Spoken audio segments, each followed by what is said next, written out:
වගේ වැදගත් පාඩමක් තුන්වෙනි පාඩම දෝලන හා තරංග. දැන් මම මේ පාඩමේ ප්‍රධාන වශයෙන් මේ වෙද්දි මූලික කොටස් ටික ඉවරයි. ඔයගොල්ලෝ මේ වෙද්දි ගොඩක් අය බලලා තිබ්බා. බලපු නැති කට්ටිය ඉන්නවා අනිවාර්යෙන් බලන්න. මම මේකේ වීඩියෝස් මේ වෙද්දි 4ක් කරලා තියෙනවා. දෝලන හා තරංග වල තරංග වලට අදාළව. හරි පළවෙනි වීඩියෝ එක කරේ සරල අනුවර්තී චලිතය. සරල අනුවර්තී චලිතය. දෙවෙනි වීඩියෝ එක කරා තරංග වර්ගීකරණය සහ තරංග වල ලක්ෂණ ගුණ. දෙවෙනි වීඩියෝ එකේ. තුන්වෙනි වීඩියෝ එක කරා මේ විවිධ මාධ්‍ය තුල තරංග යද්දී ඊට අදාළ ප්‍රවේගකින් තරංගයක් යන ප්‍රවේගයක් තියෙනවානේ. ඒ ප්‍රවේගයේ මාධ්‍යෙන් මාධ්‍යයට වෙනස් වෙනවා. ඕනම තරංගයක් යද්දී ඒ මාධ්‍ය තුල යන ප්‍රවේගය රඳා පවතින සාධක ඒ ආශ්‍රිත සූත්‍ර නේද? හරිද? අපි ඒ වගේ ඒවා කතා කරා තුන්වෙනි වීඩියෝ එකේ. ඊට පස්සේ හතරවෙනි වීඩියෝ එකේ අපි තව වීඩියෝස් කිහිපයක්ම කරා ආලෝකයත් එක්ක වීඩියෝස් කිහිපයක් කරා. දැන් ආලෝකය කියන්නේ දෝලන හා තරංග පාඩමේ කොටසක්ම තමයි. හරි ડોප්ලර් ආචරණය කරා. ડોප්ලර් ආචරණය කියන වැදගත් සංසිද්ධියක් මම වීඩියෝ එකකින් කතා කරා. හරිද? ඊට පස්සේ ස්ථාවර තරංග. ස්ථාවර තරංග ගැන වීඩියෝ එකක් කතා කරා. ඉතින් මට මතක විදිහට වීඩියෝස් මම හිතන්නේ 5ක් කරලා ඇති. හරි සරල අනුවර්තී චලිතයේ වීඩියෝ එකක් කරා. තරංග වර්ග සහ තරංග වල ගුණ වීඩියෝ එකක් කරා. ඊට පස්සේ ડોප්ලර් ආචරණය තුන්වෙනි වීඩියෝ එක. හතරවෙනි වීඩියෝ එක කරේ විවිධ මාධ්‍ය තුල තරංග ප්‍රවේග. පස්වෙනි වීඩියෝ එක ස්ථාවර තරංග. වීඩියෝස් 5ක් කරලා තියෙනවා. ඊට පස්සේ ආලෝකයේත් මම වීඩියෝස් 3ක් කරා. හරිද? ආලෝකය යටතේ පළවෙනි කොටස් ටික අනාවරණය කරා, ආවරණය කරා වීඩියෝස් 3කින්. හරිද? එතකොට තරංග වර්ධනය, සාවධි කෝණයේ පූර්ණ අභ්‍යන්තර පරාවර්තනය දෙවෙනි වීඩියෝ එකේ විභාග රචනා ගණන් කීපයක් කරා. ඊට පස්සේ තුන්වෙනි වීඩියෝ එකේ කරේ මේ ප්‍රිස්මයක් තුලින් ආලෝක කිරණයන්දී සිදුවන වර්ධනය. අනේ කොටස් ටික මේ වෙද්දි මම වීඩියෝ 8ක් කරලා තියෙනවා දෝලන හා තරංග පාඩමේ. තරංග වලට අදාළ වීඩියෝස් 5ක් සහ ආලෝකයට අදාළ වීඩියෝස් 3ක්. ඉතින් මම මේ අද කතා කරන්නේ වීඩියෝ එකේ තරංග වල අපිට තව කොටස් දෙකයි තියෙන්නේ. ඒකේ පස්වෙනි කොටස තරංගවල. හරිද? මේ ධ්වනි ලක්ෂණ ගැන අපිට කතා කරන්න තියෙනවා. දැන් අපිට වැදගත් වන තරංග ගත්තොත් ප්‍රධාන වශයෙන් එකක් තමයි ආලෝක තරංග. ඉතින් ඒකයි අපි ආලෝක තරංග වලට මුල් තැනක් දීලා ආලෝකය කියලා කොටසක් මේ පාඩමේම අපි කතා කරන්නේ නේ. ආලෝකය අපිට වැදගත්. දැන් ගොඩක් තැන්වල තියෙන ආලෝකයෙන් පාවිච්චි වෙන්නේ. දැන් මෙතන ගත්තත් මේ ලයිට් එකේදී ආලෝක තරංග එන්නේ. ඊට පස්සේ මම කතා කරන හඬ නේ මොකද්ද? ධ්වනි තරංග. අන්න ධ්වනි තරංගත් අපිට වැදගත්. ඉතින් අපිට හැමතිස්සෙම නොයෙකුත් ශබ්ද ඇහෙනවා. ඉතින් මේ ශබ්දය ගැන අපි ඉගෙන ගන්න ඕනේ. හරිද? එතකොට මෙතන මේ අද කතා කරන්නේ ධ්වනි තරංග ගැන. ධ්වනි තරංග ගැන අපි ගැඹුරින් ඉගෙන ගන්නවා. ධ්වනි තරංග වල තියෙන ලක්ෂණ. ප්‍රධාන වශයෙන් අපිට ධ්වනි තරංග වල ලක්ෂණ තුනක් තියෙනවා. හරිද? තාරදාවය, සාමාන්‍ය තාරදාවය කියන එක ධ්වනි තරංගයක රඳා පවතින්නේ සංඛ්‍යාතයේ මත. කිසියම් ධ්වනි තරංගයක තාරදාවය කියන ගුණය දැන් සංඛ්‍යාතයෙන් වැඩි තරංග සංඛ්‍යාතයෙන් වැඩි ධ්වනි තරංග අපි සාමාන්‍යයෙන් කියනවා තාරතාවයෙන් වැඩි කියලා. දැන් සාමාන්‍යයෙන් හිතන්නකෝ අපි කුඩා ළමයෙක්ගේ නැත්නම් කාන්තාවකගේ කටහඬ. හරිද? කුඩා ළමයි සාමාන්‍යයෙන් කෑ ගහද්දී අහන් ඉන්න අමාරුයි. කාන්තාවන් සාමාන්‍යයෙන් කතා කරද්දී ටිකක් අමාරුයි. ඒ කියන්නේ කනට ටිකක් මොකද වෙන්නේ? නේද? අමාරුවක් දැනෙනවනේ. අපහසුයක් දැනෙනවා. ඒ කියන්නේ සාමාන්‍ය තාරතාවයේ වැඩි උච්චයි. අපි සාමාන්‍යයෙන් කියන්නේ උච්ච ස්වර. උච්ච ස්වරය කියන්නේ සංඛ්‍යාතයේ වැඩි තාරතාවයෙන් වැඩි. කුඩා ළමයිගේ කටහඬ පොඩි උන් අනද්දී අහගෙන ඉන්නවා වගේ නේද? එතකොට සාමාන්‍යයෙන් දෙහළු කෙනෙක් කතා කරද්දි ටිකක් ඒ වගේ තමයි. පිරිමි කෙනෙක්ගේ කටහඬ ගත්තොත් මොකද වෙන්නේ? අහගෙන ඉන්න හොඳට පුළුවන්. තාරතාවයෙන් අඩුයි. හරි උච්ච නැහැ පිරිමි කෙනෙක් කතා කරද්දී. හරිද? තාරතාවයේ අඩුයි. සංඛ්‍යාතයේ අඩුයි. එතකොට අපි සාමාන්‍යයෙන් ගත්තොත් දැන් මේ ධ්වනි ලක්ෂණ ගැන තමයි මේකේ කතා කරන්න තියෙන්නේ. ඉතින් මේකෙත් මම නෝට් එක පහලින් දාලා තියෙනවා. අනිවාර්යෙන් ඩවුන්ලෝඩ් කරගන්න. ඩිස්ක්‍රිප්ෂන් එකේ ඕගොල්ලන්ට PDF දාලා තියෙන්නේ. ටියුට් එකයි ප්‍රශ්න ටියුට් එකයි දෙකම. ඒ දෙකම ඩවුන්ලෝඩ් කරගන්න. හරි. මම මේක දැන් අද මේ පාඩම සම්පූර්ණයෙන් ඉවර කරනවා. පොඩි ප්‍රශ්න කිහිපයකුත් කරන්න. හරිද? ඒකම මේකේ රචනා ප්‍රශ්න සහ විභාග ප්‍රශ්න වෙනම ආයි වීඩියෝ එකකින් කරනවා. දැන් තමයි මේකේ සිද්ධාන්තික ආවරණය කරන්න නම් ඒකම මේකේ ප්‍රශ්න කිහිපයකුත් කරන්න. හරිද? තීර ටික තමයි මේකේ ගොඩක් කවර් වෙන්නේ. ප්‍රශ්න කිහිපයකුත් හදමු. ඉතින් දැන් අපි ගත්තොත් ඇත්තටම ධ්වනි තරංග ගැන කතා කරන්නේ. අපිට වැදගත් දෙයක් ධ්වනි තරංග. ඒකම තව අපි කතා කරනවා දැන් මේකේ අන්තිම කොටස තරංග වල අන්තිමට තියෙන්නේ භූකම්පන සහ සුනාමි තරංග. හරිද? ඒක සිලබස් එකට වැදගත් කොටසක්. මොකද දැන් ගොඩක් වෙලාවට සුනාමි අපි 2004 සුනාමියත් එක්ක අපි සුනාමි තරංග ගැන අධ්‍යයනය කරන්න පටන් ගත්තා. උසස් පෙළ භෞතික විද්‍යාවේ මේ කොටසට ඇතුළත් වුණා සුනාමි තරංග සහ භූකම්පන තරංගනේ. ඉතින් ඒ වෙලාවගේ තැන් වලත් අපිට තරංග තමයි පිට වෙන්නේ. ඉතින් ඒවා ගැන අපි ඉගෙන ගන්න එක වඩා හොඳයි. මේ භූකම්පනයක් වුණාම මොනවා වගේ දේවල් කරන්නේ දේවල් කරගන්නේ. දැන් ලංකාව වගේ රටකට වැඩිම බලපෑමක් නැහැ භූකම්පන වලින්. සුනාමි වගේ ඒවා ගත්තොත් ලංකාවට බලපාලා තියෙනවා ඔයගොල්ලෝ දන්නවා. ඉතින් අන්න ඒ වගේ අපිට වැදගත් තරංග ඉගෙන ගන්න තියෙනවා. ආලෝක තරංග ගැන ඉගෙන ගන්නවා ආලෝකය කියන කොටසේ. හරිද? මේ පාඩම තුන්වෙනි පාඩම. මේකේ කොටස් කිහිපයක් තියෙනවා. ඊට පස්සේ භූකම්පන සහ සුනාමි තරංග අපිට ඊට පස්සේ තියෙන වීඩියෝ එකේ කතා කරන්න තියෙන්නේ ඒ ටික. හරි ඒකනොත් රචනා කරන්න ඇවිල්ලා තියෙනවා. හරි ඉන්න වැදගත්. 2015 වල රචනා කරන්න ආවා භූකම්පන සහ සුනාමි තරංගات එක්ක. ඒතර මේ ධනි ලක්ෂණත් එක්ක රචනා කරන්න ගොඩක් එනවා. හරි ධනි ලක්ෂණ. ඉතින් අපිට මේ තුන තමයි කතා කරන්න තියෙන්නේ ධනි ලක්ෂණ. ඒ කියන්නේ ධනි තරංගයක තියෙන ලක්ෂණ තුනක් තියෙනවා ප්‍රධාන වශයෙන්. හරිද? එකක් තමයි මේ තාරතාවය කියන්නේ පිච් එක කියලා. හරි ගොඩක් ඔය සංකේතය කරන කට්ටියත් මේවා ගැන ගොඩක් දන්නවා. විප්‍රතාවය නැත්නම් හඬේ සැර හරි loudness එක. ඉතින් මේක අපිට ගොඩක්ම වැදගත් වෙන්නේ මෙන්න මේක. මේක ගැන තමයි ගොඩක් මේක කතා කරන්නේ. මේ දෙක ගැන ලොකුවට කතා කරන්න දේවල් නැහැ. මම ඉස්සෙල් මේ දෙක පැහැදිලි කරලා ඉන්නම්. මේ තාරතාවයේ ලෙස අපි ගන්න ධනි තරංගයක මේ සංඛ්‍යාතයේ මත රඳාපවතින ගුණය. ධනි තරංගයක සංඛ්‍යාතය වෙනස් වෙද්දී ඒ මත රඳාපවතින ගුණය තමයි ධනි ලක්ෂණ වල පළවෙනි ලක්ෂණේ තාරතාවය නැත්නම් පිච් එක. දැන් අපි ගත්තොත් සමහර මම අඳුත් මේ වගේ. හරි මේ කාලයත් එක්ක ධනි තරංගයක විස්ථාපනය වෙනස් වෙන පස්තාරේ විස්ථාපනය. හරි සාමාන්‍යයෙන් අපි ගත්තොත් සරල අනුවර්ති හැඩයක් වගේ එන විදිහ අඳුත් නේද? ඔන්න. හරි මේක තරංගයක්. ඊට පස්සේ මම ගන්නවා තව එකක්. කාලයත් එක්ක වෙනත් තරංගයක විස්ථාපනය. හරි. ඒතර එයාගේ ගත්තොත් මේ වගේ. හරි මම දැන් පරිමාණයකට වගේ ඉතල පෙන්නන්නම්. ඔයගොල්ලෝ ලේසි හොයාගන්න එතකොට. හරි මේ. දැන් මේක ගත්තොත් නිකන් මොකද වෙන්නේ? මේ දෙවෙනි තරංගය මේ හිතන්න මෙන්න දෙවෙනි තරංග දෙකක් A සහ B. ඒ තරංගයේ විස්ථාපනය වෙනස් වෙන විදිය තමයි මේ තියෙන්නේ. B තරංගයේ විස්ථාපනය වෙනස් වෙන මේ තියෙන්නේ. ඉතින් මට කියන්නේ දැන් කාගේ සංඛ්‍යාතය වැඩි? සංඛ්‍යාතය කියලා කියන්නේ මොකක්ද තරංගයක? හරිද? තප්පරයකට සිදු කරන චක්‍ර ගාන. තරංගයක් තප්පරයකට කොච්චර චක්‍ර ගානක් සිදු කරනවද? නිකන් ඔයගලන්ට බැලු බැලමට පේනවා මෙයා චක්‍රයක් සිදු කරන්න ගතවන කාලයට වඩා මෙයා චක්‍රයක් සිදු කරන්න ගතවන කාලේ මෙයාගේ අඩුයිනේ. මෙයාගේ ආවර්ත කාලයට වඩා මෙයාගේ ආවර්ත කාලය අඩුයිනේ. ඒ කියන්නේ මෙයාගේ සංඛ්‍යාතය වැඩි. මෙයා තප්පරයක් තුල සිදු කරන චක්‍ර ගාන වැඩි මෙයාට වඩා.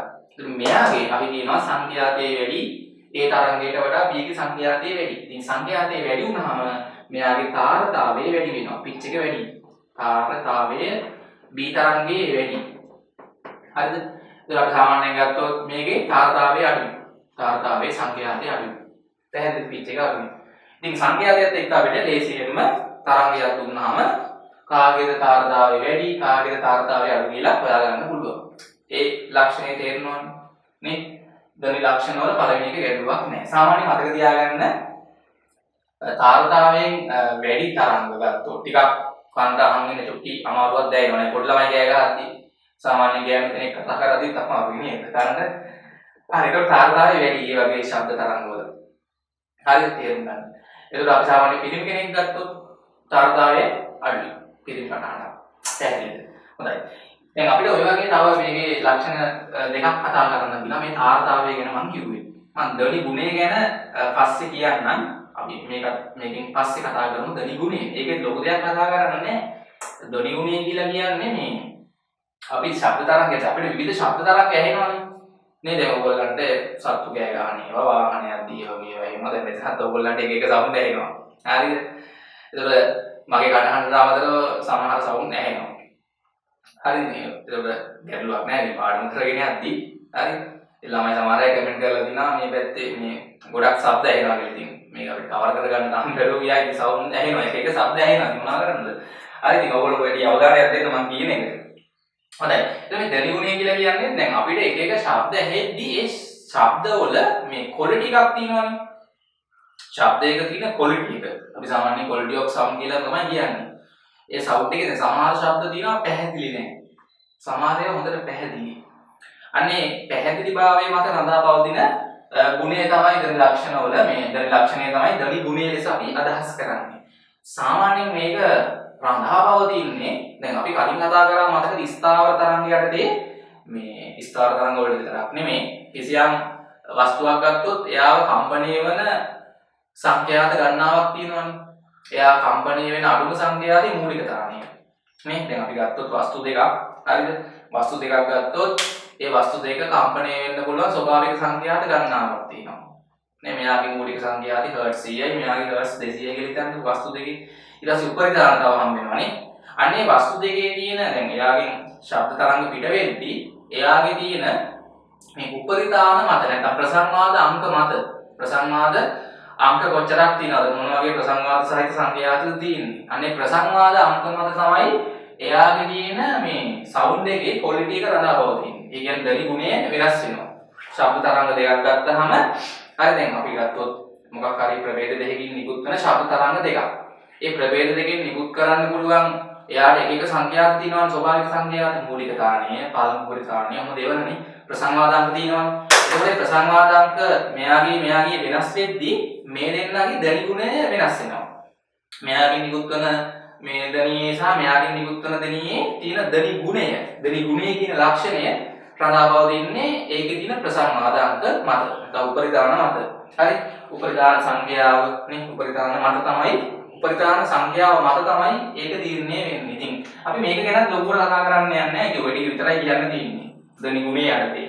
තාර්තාවය යටතේ මේ ටික විතරයි කියන්න තියෙන්නේ.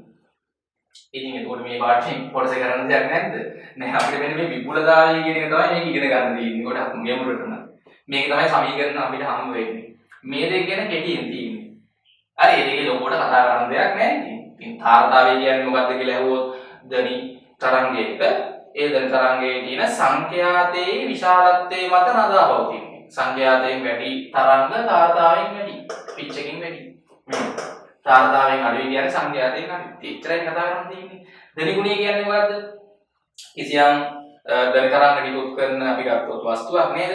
හරිද? කම්පණය වෙන එක්කෙනෙක් ගත්තොත් එයාගේ නිකුත් කරන තරංගවල තියෙන ප්‍රසංවාද අංක මත නැත්නම් උපරිධාන සංඛ්‍යාව මත.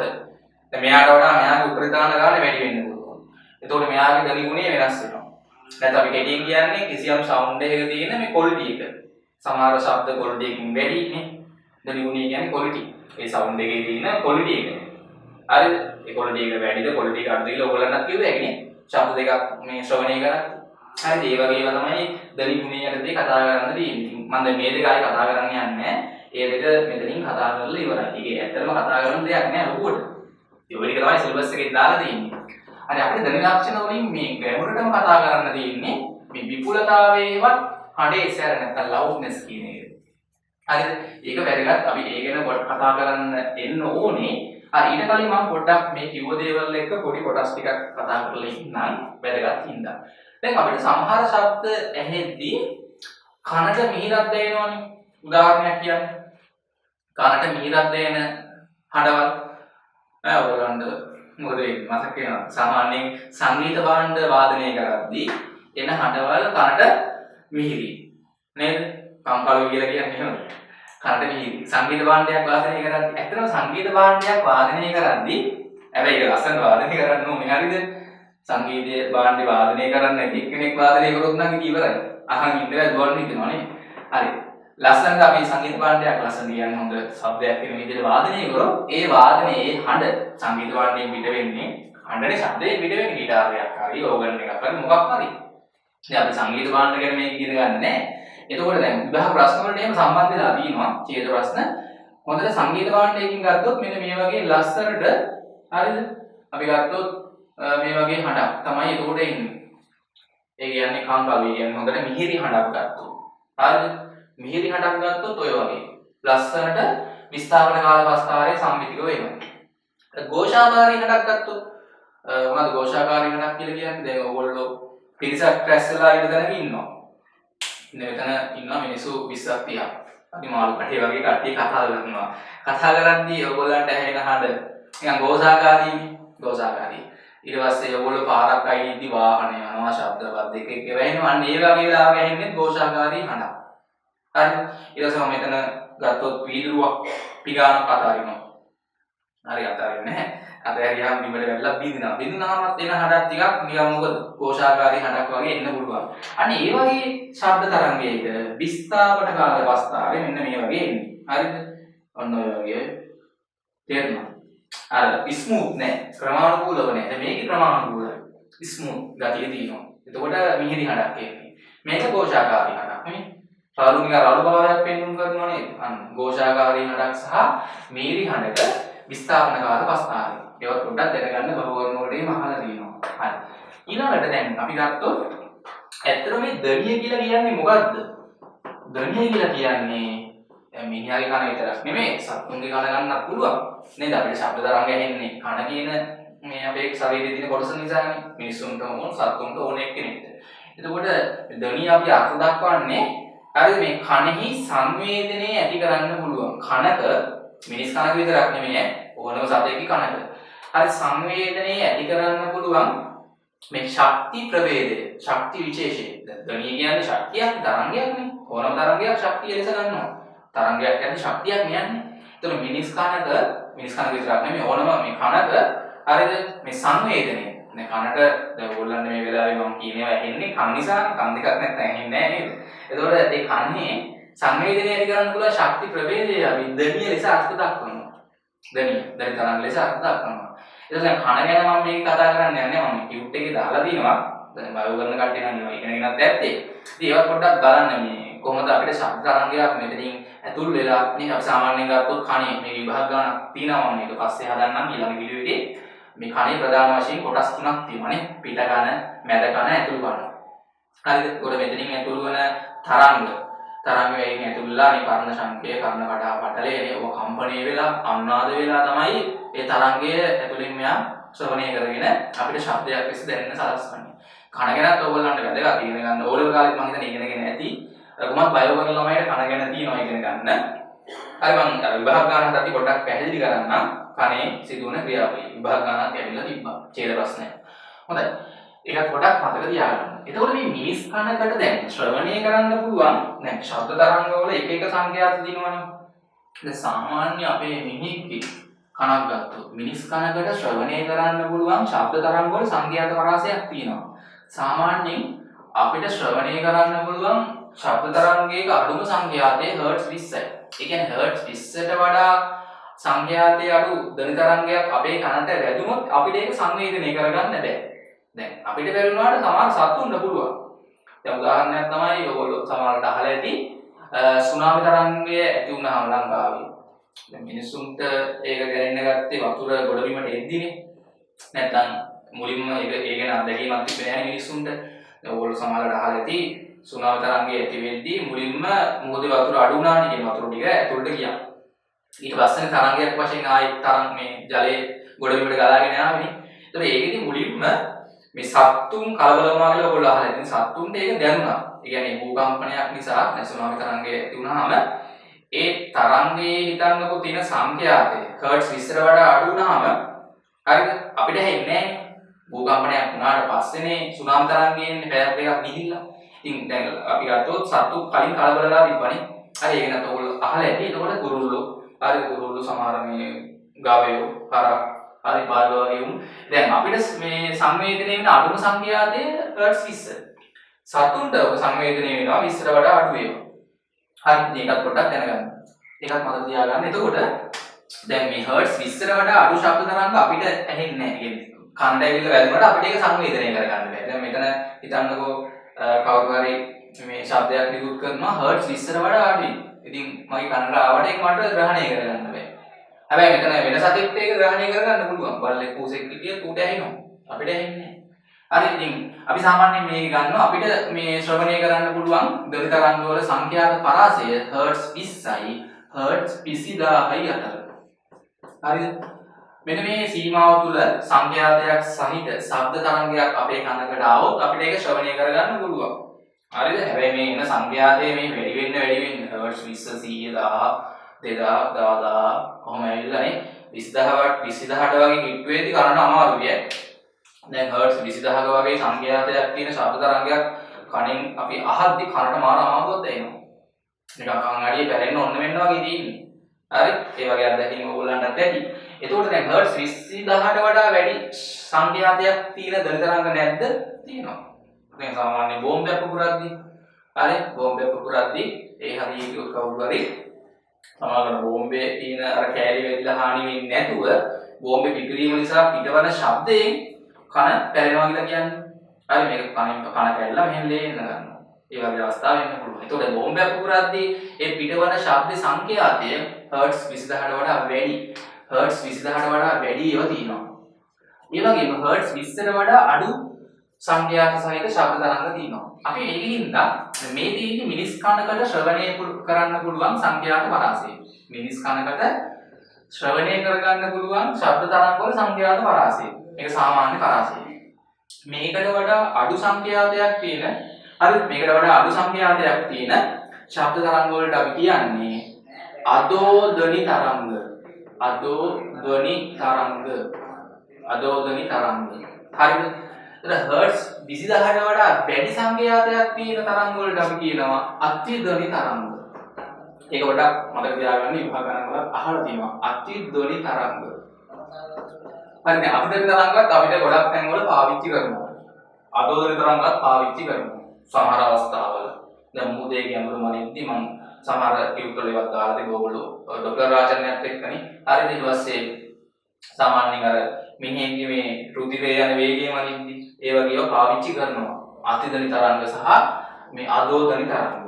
හරි සමහර උපකරණ වල ඒ වගේ තරංග පාවිච්චි වෙනවා. හර්ට්ස් 20000ට වඩා වැඩි ධනි තරංග වල අතිධනි තරංග මේවා ඔක්කොම ධනි තරංග අර සංඛ්‍යාත අනුව මේක වර්ග කරනවා. දැන් මේ තියෙන්නේ මිනිස් කනකට ශ්‍රවණය කරන්න පුළුවන් සංඛ්‍යාත පරාසය. සාමාන්‍ය ධනි පරාසය. 20ට වඩා අඩු සංඛ්‍යාතයක් සහිත ධනි තරංග වලට අපි කියන්නේ අදෝධනි තරංග. හර්ට්ස් 20000ට වඩා වැඩි ධනි තරංග වලට කියන්නේ අතිධනි තරංග. හොඳයි. දැන් ඊට පස්සේ අපිට තියෙන්නේ මේක මේ එක එක වාදන භාණ්ඩ තියෙනවා මම ටියුට් එකේ එක දාලා තියෙන ඔයගොල්ලෝ කියවන්නේ.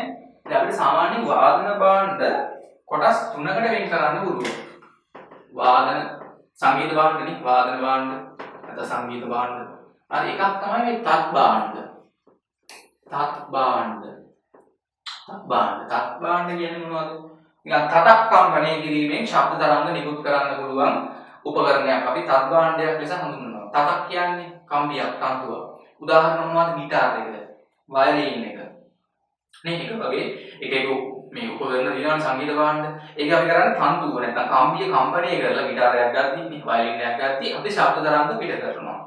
හරිද? කම්පණය කරලා. හරි ගිටාර වයලීන්. ඊට පස්සේ අනිත් එක තමයි මේ සුසර භාණ්ඩ. සුසර භාණ්ඩ කියන්නේ මොනවද? අපි වායු පදක් කම්පණය කරලා ශබ්ද තරංග අපිට හදා ගන්න පුළුවන් නේ. වායු පදක් කම්පණය කරලා ශබ්ද තරංග පිට කරන්න පුළුවන් උපකරණ සංගීත භාණ්ඩ තියෙනවා. මොනවද? බටනලාව. හරිද?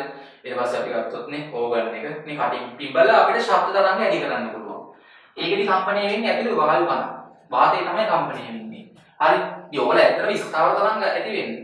ස්ථාවර තරංග ඇති වෙන්නේ. දැන් මෙතන අපි ගිටාරේ ගත්තත් ගොඩක් වෙලාවට ස්ථාවර තරංගයක් ඇති වෙන්නේ. ඒකෙන් අපිට ශබ්ද තරංගයක් ගන්න පුළුවන්. සුසල අපි ස්ථාවර තරංග කලින් ඉගෙන ගත්තා. දැන් ස්ථාවර තරංග වල සමහර ළමයි ආල් තිබ්බා මොන වගේ එදීම්ද තියෙන්නේ. මොන වගේ තැන්වල ස්ථාවර තරංග අපිට පේන්න තියෙන්නේ. ඉතින් මේ වගේ තැන්වල ඇති වෙන ස්ථාවර තරංග. සංගීත භාණ්ඩ එතන කම්පණය කරලා ගොඩක් වෙලාවට ඊට පස්සේ අනිත් එක තමයි සමාගාත භාණ්ඩ. සමාගාත භාණ්ඩ කියන්නේ සමහර ඒවා තියෙනවා මේ පටල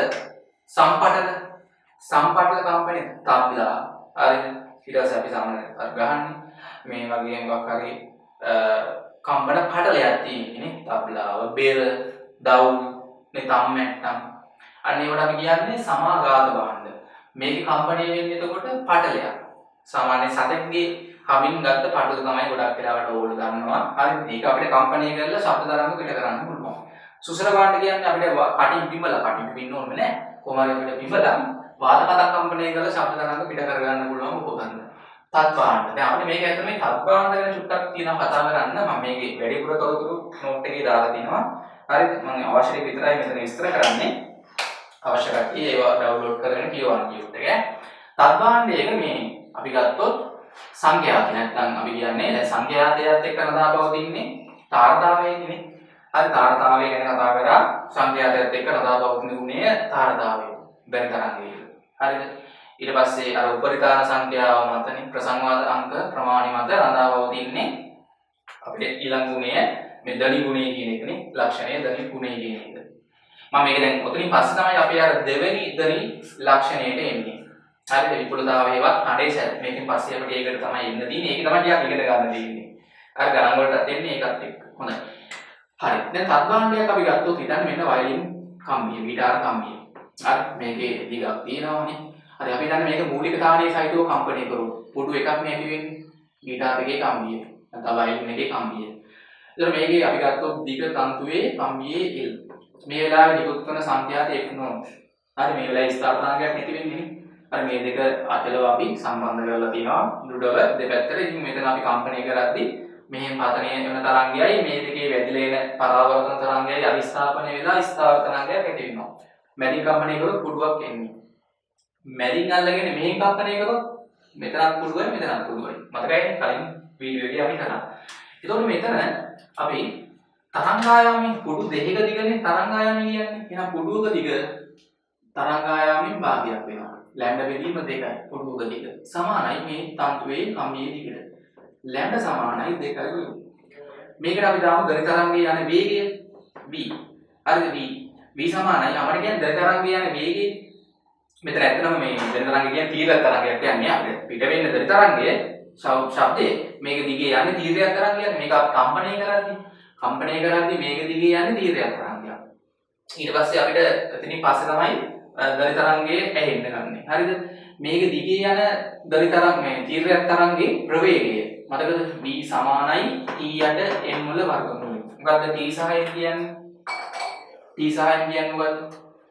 දැන් මේක වයලින් එකක් පිළිගන්නකො වයලින් එකේ කම්බිය. දැන් ඔයගොල්ලෝ වලයි කොහොමද තීව්‍රයක් තරංගය ධන තරංගයක් ලෙස පරිවර්තනය වෙන්නේ. හරි ඒක දැනගන්න බෑ. දැන් අපි ගත්තොත් මේ තියෙන්නේ ගිටාර් එක නැත්තම් වයලින් එක නේ. මම නිකන් ඔහොම සරලව අඳින්නම්. හරිද? හරි මේ වගේ එකක් හිතන්නකො. හරි. එතකොට මේකේ මේ කම්බියක් ගමුකෝ. හරි. එතන මේකේ ඇතුලේ ඔයගොල්ලෝ දාන බොක්ස් එකක් තියෙනවා. වයලින් එක ඇතුලේ බොක්ස් එකක් තියෙනවනේ. පෙට්ටිය වයලින් එකේ පෙට්ටිය ඇතුලේ කුහරයක් තියෙනවා. ඒතකොට අපි මෙතන කම්පණය කරනවා. මෙතන කම්පණය කරද්දී මේක ඇති වෙන්නේ ස්ථාවර තරංගයක්. හරිද? ඒ කියන්නේ මෙතන ඇවිත් වෙනවා මේ තන්තු දිගේ ගමන් කරන තීව්‍රයක් තරංගයක්. ඔය තරංගයේ ශක්තිය මේ පෙට්ටිය වගේ තියෙනවනේ පෙට්ටිය වගේ තියෙන්නේ ඒකයි. හරි පෙට්ටිය මගින් මේක ඇතුලේ තියෙන වාත කඳ දැන් මේකේ ශක්තිය සම්ප්‍රේෂණය වෙලා හරිද? මේ ඇතුලේ තියෙන වාත කඳ කම්පණය වෙන්න ගන්නවා. වාත කඳ කම්පණය වෙද්දී එතනින් මොකක්ද ඇති වෙන්නේ? ඒ කියන්නේ මේ කම්බිය දිගේ ආපු තීව්‍රයක් තරංගයේ තියෙන ශක්තිය මේ ඇතුලේ වාතය හරහා ඇති වෙන අන්න තරංගයක්. ඇතුලේ අන්වායන තරංගයක් ඇති වෙනවා. ඊට පස්සේ ඒ තරංගය මේ අවට වාතයේ දිගේ අපිට කනට ශ්‍රවණය වෙන්නේ නැති වෙනවා. ඒ කනට එනවා. හරිද? කොහොමයි මේ තරංගය සම්ප්‍රේෂණය වෙන්නේ? නේද? මෙතන ඇත්තටම මුලින්ම ඇති කරේ තීව්‍රයක් තරංගයක්. අන්තිමට කනට එන්නේ දර තරංගය. අන්වායන. හරි මේක තීව්‍රයක් තරංගයක් අන්තිමට කනට එන්නේ අන්වායන. මේ බොක්ස් එක ඇතුලේ අර නිකන් කුහර අවකාශයක් තියෙන්නේ ඒකයි. ඇතුලේ හොඳට මේ තීව්‍රතාවය නිකන් වැඩි කරගෙන අපිට පුළුවන් හොඳ දර තරංගයක් මේ දර තරංගයක් හදාගන්න ඇතුලේ. ඒකයි බොක්ස් එකක් වගේ තියෙන්නේ. දැන් සමහර විද්‍යුත් ගිටාර වල ගොඩක් වෙලාවට එහෙම දකින්න අඩුයි. විද්‍යුත් ගිටාර වල ඇතුලේ වෙනම පරිපථයක් තියෙනවා. අපි මේ කම්පණය කරද්දී ඇතිවන තරංගය විද්‍යුත් ඉලෙක්ට්‍රොනික පරිපථයක් තියෙනවා. හරි කරන්ට් එකත් එක්ක වැඩ කරන්නේ විද්‍යුත් ගිටාර. ඒත් එයාට පුළුවන් ඇතුලේ වර්ධනය කරලා එළියට දෙන්න. ඒක වර්ධනය කරලා කෙලිම මයික් එකක් කරා සෙට් කරලා අපිට සවුන්ඩ් එක එන්නේ ස්පීකර් එකක් කරා එහෙම වර්ධනය කරලා දෙන්නත් පුළුවන්. නැත්නම් සාමාන්‍ය වයලින් එකක් අපි වාදනය කරද්දී හරි ඒකෙන් කරන්ට් එකේ වැඩ කරන්නේ නැහැ වයලින් එක. ඒකේ වාදනය කරද්දී මේ කම්බිය දිගේ යන තරංගයේ තීව්‍රයක් තරංගයේ අර ඇතුලේ බොක්ස් එකේ තියෙන වාත කඳ මේ පෙට්ටියක් කම්පණය වෙනවා. පෙට්ටිය අංශු කම්පණය වෙනවා. පෙට්ටිය අංශු කම්පණය වීම පෙට්ටිය අංශු කම්පණය වෙන්නේ අන්වායාමව. කම්බිය දිගේ තමයි තීව්‍රයක් තරංගය එන්නේ. පෙට්ටිය අංශු කම්පණය වෙන අන්වායාම ඒක ඇතුලේ තියෙන වාතයේ ශක්තිය සම්ප්‍රේෂණය වෙලා ඇතුලේ වාතාංශුත් අන්වායාම කම්පණය වෙලා එළියට එනවා. ඒ වාතයේ දිගේ එන්නේ එළියට හරි අන්වායාම තරංගයක් ලෙස දන තරංගයක් ලෙස ඇවිල්ලා අපේ කනට සංවේදනය ඇති කරනවාම අපිට හඬ ඇහෙනවා. මේ සංගීත භාණ්ඩේ නිකුත් වෙන ස්වරය. අපි වැඩි කියන්නේ ස්වරනේ. සාරික ඔබ සර හත දන්නවනේ. ඉතින් ඕනම සරයක් අපිට ගැළපෙන සංඛ්‍යාතය අනුව මේකේ ආර්ථිය වෙනස් කරගෙන දිග වෙනස් කරගෙන ගන්නට වාදනය කරොත් දැන් ඔයගොල්ලෝ දන්නවා ස්වර හතේ සයන්න ගත්තොත් මේකට දාලා සංඛ්‍යාතයක් තියෙනවා. සංඛ්‍යාතයක් තියෙනවා. හරි ඊට රියන්න ගත්තා නේ ගයන්න ඔයගොල්ලෝ සංගීත කරන කට්ටියට දන්නවා. ඉතින් අපි ඔය ටියුන් කරනවා කියලා කියන්නේ සංගීත භාණ්ඩයක්. දැන් අපි ඉස්සෙල්ලා සංගීත භාණ්ඩයක් අරගෙන වාදනය කරන්න කියලා ඔය ටියුන් කරන්නේ බෑ. නේ නිකන් නැත්තම් සංගීත භාණ්ඩේ වාදනය කරාට හරියට ඒ ශබ්ද තරංග පිට වෙන්නේ නැහැ. ඒ ටියුන් කරද්දී යා කරන්නේ දැන් ගොඩක් අය ඔක අත්දැකීමෙන් කරනවා. පරිපූර්ණ කෙනෙක් පරිපූර්ණ කියන්නේ මේ ගැන ගොඩක් දන්නේ කෙනෙක්. හරි මේවා පාවිච්චි කරපු එක්කෙනෙක් ගත්තොත් පරණත එක්කෙනෙක් ගත්තොත් වාදකේ යා ටක් ගාලා මේවා ටියුන් කර ගන්නවා. හරි මේවා කම්බිනිය ආරදිය වෙනස් කරගෙන දිගවල වෙනස් කරගෙන නේ. හරි ගිටාරයක් ගත්තා එහෙමනේ. අර ඇඟිලි දියද්දි වෙන්නේ මේවල දිගවල වෙනස් වෙනවා. දැන් එහෙම ගණන් අපිට ඇවිල්ලා තියෙනවා ඈ. ගිටාරයක් වාදනය කරද්දී හරි මම නිකන් පෙන්නන්න මේ ඉන්නේ. හරි ගිටාර් එකේ කම්බිය. හරි ගිටාර් එකේ කම්බියක් පිළිගන්නවා. කම්බි කීපයක් තියෙනවානේ. දැන් මෙයා වාදනය කරද්දී මේ ඇඟිලි තැන් දිනවනේ මේ. අන්න දැන් මෙතනින් ඇඟිල්ල මෙතනින් තිබ්බොත් කම්පණය වෙන්නේ හිතන්නකෝ මෙතන ඉඳන් මෙතනට කම්බිය. එතකොට හිතන්න සයන්නට දාලා සරේ නිකුත් වෙනවා. මෙතනින් ඇඟිල්ල තියාගත්තාම හිතන්න රියන්න. අන්න ඒ වගේ රියන්නට අදාළ මේ කම්පන ටික වෙනස් වුණාම පිටවල සංඛ්‍යා වෙනස් වෙනවා. ඊට අදාළ සයන්නද රියන්නද ගයන්නද මේ ඊට අදාළ ආවේනික සංඛ්‍යාද තමයි නිකුත් වෙන්නේ. ගිටාර එකේ විතරක් නෙමෙයි ඕනම සංගීත භාණ්ඩයක මේක පොදුයි.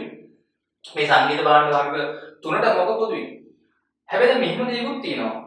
හරිද? දැන් එකම සංඛ්‍යාවේ දැන් හිතන්නකෝ අපි විවිධ උපකරණ වලින් විවිධ වාදන භාණ්ඩ වලින් ගිටාර එකෙන් ඕගන් එකෙන් හරිද?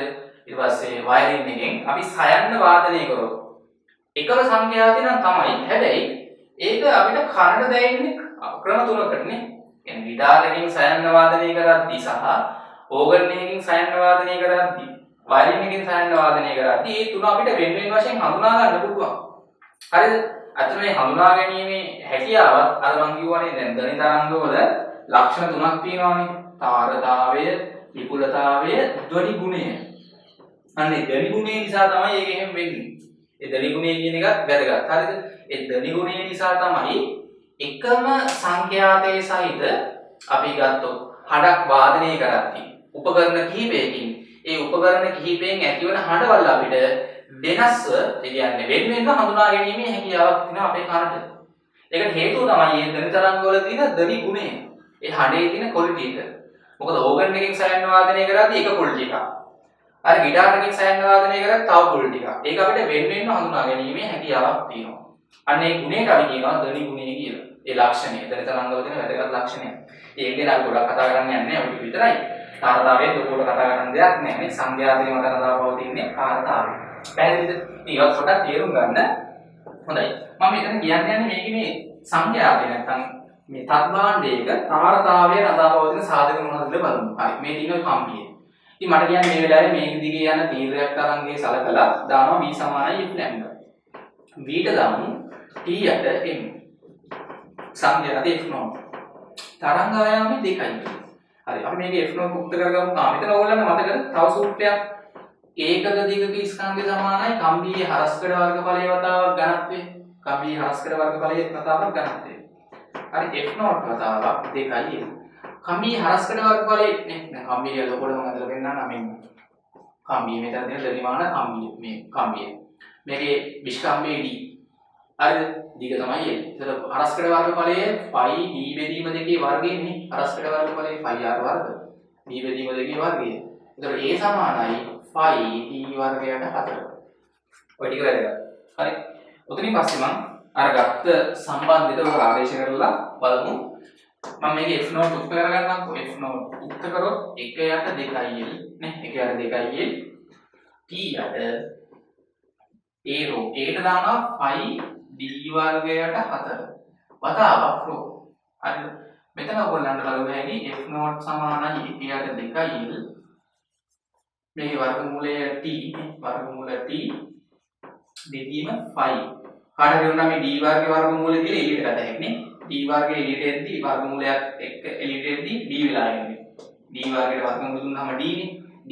හැබැයි හරේ තියෙන්නේ මෙතන 4 වර්ගමූල දුන්නාම දෙකක් වෙලා එන්නේ නේ. ඒතර මේ දෙකට මේ දෙක කැපිලා යනවා නේ. හරි තාවක් ප්‍රෝ.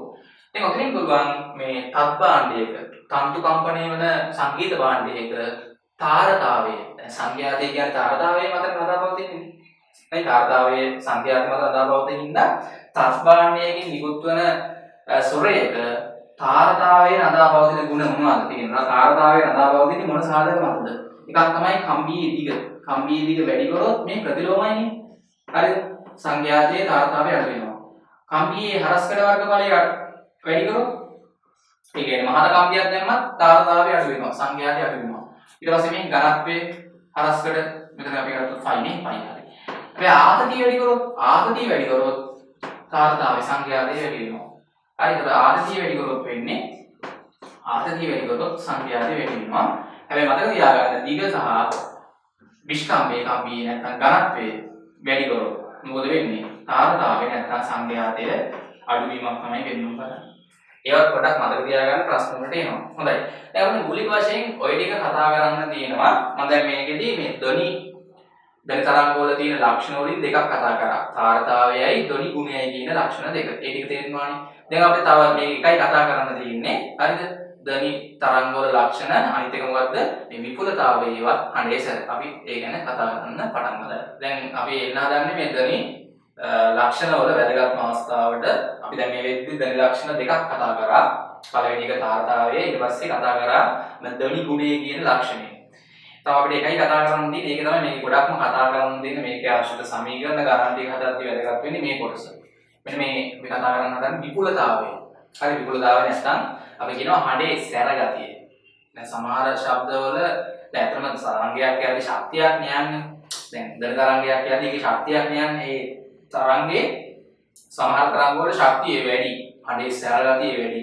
හරි සමහර තරංග වල හඬේ සැර ගතිය නැත්නම් ශක්තිය යන ශක්තිය අඩුයි. අන්න ඒ අනුව අපිට කියන්න පුළුවන් මේ විපුලතාවය නැත්නම් හඬේ සැර කියන ගුණය. ඉතින් ඕක කතා කරද්දී අපිට මේකේ වැදගත් පදයක් තියෙනවා මේ ධ්වනි තීව්‍රතාවය කියන එක. අපි මුලින්ම මේක බලමු. ඒකෙන් මම ඊට පස්සේ මේ ධ්වනි තරංග වල තියෙන මේ ලක්ෂණයට එන්නම් විපුලතාවයවත් හඬේ සැර කියන එකට. මොකක්ද මේ ධ්වනි තීව්‍රතාවය කියලා කියන්නේ? ධ්වනි තීව්‍රතාවය. හරිද? තීව්‍රතාවය. අපි මේක I වලින් අංකණය කරන්නේ කැපිටල්. I වලින්. දැන් අපි හිතන්නකො මෙන්න තියෙනවා ධ්වනි ප්‍රභවය. මේක තමයි ධ්වනි ප්‍රභවය. දැන් මෙයා නිකුත් කරන ධ්වනි තරංග ත්‍රිමාන අවකාශය හැම පැත්තටම යනවනේ. මේ ත්‍රිමාන අවකාශය හැම පැත්තටම යනවා. ඔය ධ්වනි තරංග හිතන්න මෙතන ස්පීකරයක් තිබ්බොත් මෙතන ස්පීකරයක් තිබ්බොත් ඔහෙ ඉන්න අයටත් ඇහෙනවා මෙහෙ ඉන්න අයටත් ඇහෙනවා වටේ ඉන්න හැමෝටම ඇහෙනවා. ඒ කියන්නේ ධ්වනි තරංග ත්‍රිමාන අවකාශයේ විහිදලා යනවා දිගටම. හරිද? එතකොට අපි ගත්තොත් දැන් මේ ධ්වනි ප්‍රභවයෙන් නිකුත් කරන ධ්වනි තරංග මම ඊතල දාලා පෙන්නන්නම්. අර බල රේඛාව වගේනේ. හරිද? බල රේඛාව වගේ ත්‍රිමාන අවකාශයේ හැම පැත්තටම යනවා. අපි මේක සලකන්නේ ලක්ෂීය ධ්වනි ප්‍රභවයක් ලෙස. අපිට තියෙන්නේ ලක්ෂීය ධ්වනි ප්‍රභවය. හරිද? එතකොට මෙයාගේ නිකුත් කරන ධ්වනි තරංග ත්‍රිමාන අවකාශයේ හැම පැත්තටම යනවා. කොහොම යද්දී මම ගන්නම් මේ වගේ අර ධ්වනි තරංග ගලාගෙන යන දිශාවට ලම්බකව තෝරගත්තොත් කිසියම් වර්ගඵලයක්. Capital A. මේ වර්ගඵලයේ තුලින් තත්පර එකකදී ගමන් කරන ධ්වනි ශක්තියක් තියෙනවනේ. දැන් තරංගයක් යනවා කියන්නේ ඒක ශක්තියක් නේ. ගැප් වෙලා තියෙන්නේ ශක්තියක් යන්නේ. හරිද? මම ධ්වනි තරංග ගමන් කරන දිශාවට ලම්බකව තෝරගත්තොත් කිසියම් වර්ගඵලයක්. අපි දැන් ඇත්තට මේක අර්ථ දක්වන්නේ මෙහෙමයි. හරිද? ධ්වනි තීව්‍රතාවය අර්ථ දක්වන්නේ මෙහෙමයි. හිතන්න මෙන්න මේ ධ්වනි තරංග ගමන් කරන දිශාවට ලම්බකව අපි තෝරගන්නවා ඒකක වර්ගඵලයක්. ඒකක වර්ගඵලයක් තුලින් ඒකක කාලයකදී ගලා ගිය ධ්වනි ශක්තිය මෙතනින් ගලා ගිය ධ්වනි ශක්තිය මේ හරියේ අපි ධ්වනි තීව්‍රතාවය ලෙස අර්ථ දක්වනවා. දැන් මම එහෙනම් ඔය අර්ථ දැක්වීමට අනුව කියන්නේ අපි පළවෙනි සමීකරණයට එන්න හදන්නේ. මෙතන මම සාධාරණව A වර්ගඵලයක් අරගෙන සාධාරණව T කාලයකදී ගලාගෙන ගිය ශක්තිය E නම් අපි කොහොමද එතකොට මේ හරිය ධ්වනි තීව්‍රතාවයට ප්‍රකාශනයක් කියන්නේ? දැන් ධ්වනි තීව්‍රතාවය කියන්නේ ඒකක වර්ගඵලයක් තුලින් ඒකක කාලයකදී ගලා ගිය ශක්තියනේ. මේ ඒකක වර්ගඵලයක් තුලින් ඒකක කාලයකදී ගලා ගිය ශක්තිය. පැහැදිලිද? මෙතන ශක්තිය අපි ගත්තොත් ජූල්. හරිද? මෙතන වර්ගඵලයේ වර්ග මීටර. ඒකක වර්ගඵලයක් තුලින් ඒකක කාලයකදී තත්පර කාලය වර්ගඵලයේ වර්ග මීටර ශක්තිය ජූල්. ගලා ගිය ශක්තිය තමයි මේ හරිය ධ්වනි තීව්‍රතාවය ලෙස අර්ථ දක්වන්නේ. මම මෙතන සාධාරණව ධ්වනි ශක්තිය ගමන් කරන දිශාවට ලම්බකව ඒ වර්ගඵලයක් අරගෙන T කාලයක් තුළ ධ්වනි ශක්තිය ගලාගෙන ගියා නම් මට කියන්න එතකොටත් කොහොමද මෙතන ධ්වනි තීව්‍රතාවය ලියාගන්නේ? එතකොට අපි ලියද්දී මොකද කරන්න ඕනේ? දැන් මෙතනින් ගලා ගිය ධ්වනි ශක්තිය E නම් ඒ වර්ගඵලයක් තුලින් T කාලයකදී වර්ගඵලයෙන් සහ T වලින් බෙදුවාමනේ ඒකක කාලයකදී ඒකක වර්ගඵලයක් තුලින් ගලා ගිය ශක්තිය එන්නේ. අන්න මෙන්න පළවෙනි සමීකරණය. එතකොට ධ්වනි තීව්‍රතාවයේ ඒකකයේ බලුව හැකි ඔයගොල්ලන්ට ශක්තිය බෙදීම කාලේ වෝට් I වල ඒකක. හරි මේ I කියන්නේ ධ්වනි තීව්‍රතාවය මේක අදිශ රාශියක්. හරි මේක මාන ගන්නත් පුළුවන් ශක්තිය ජූල් වර්ගඵලයේ වර්ග මීටර කාලේ තප්පර උඩට එද්දි තප්පරයට ජූල් වර්ග මීටරයට. තප්පරයට ජූල් කියන්නේ ක්ෂමතාවයෙන් අන්න වොට් වර්ග මීටරයට වොට්. දැන් තීව්‍රතාවය ඒකකේ. මේ E බෙදීම T කියන්නේ ක්ෂමතාවයනේ. තේරුණාද? E යට T කියන්නේ P ක්ෂමතාවය. ඒ කියන්නේ මේ දලි ප්‍රභවයේ ක්ෂමතාවයක් තියෙනවනේ. එයා තප්පරයකදී මේ දලි ප්‍රභවය දැන් මෙයා ශක්තිය නිකුත් කරන්නේ මෙතන ඉන්නේ දලි ප්‍රභවයේ ඉන්නේ.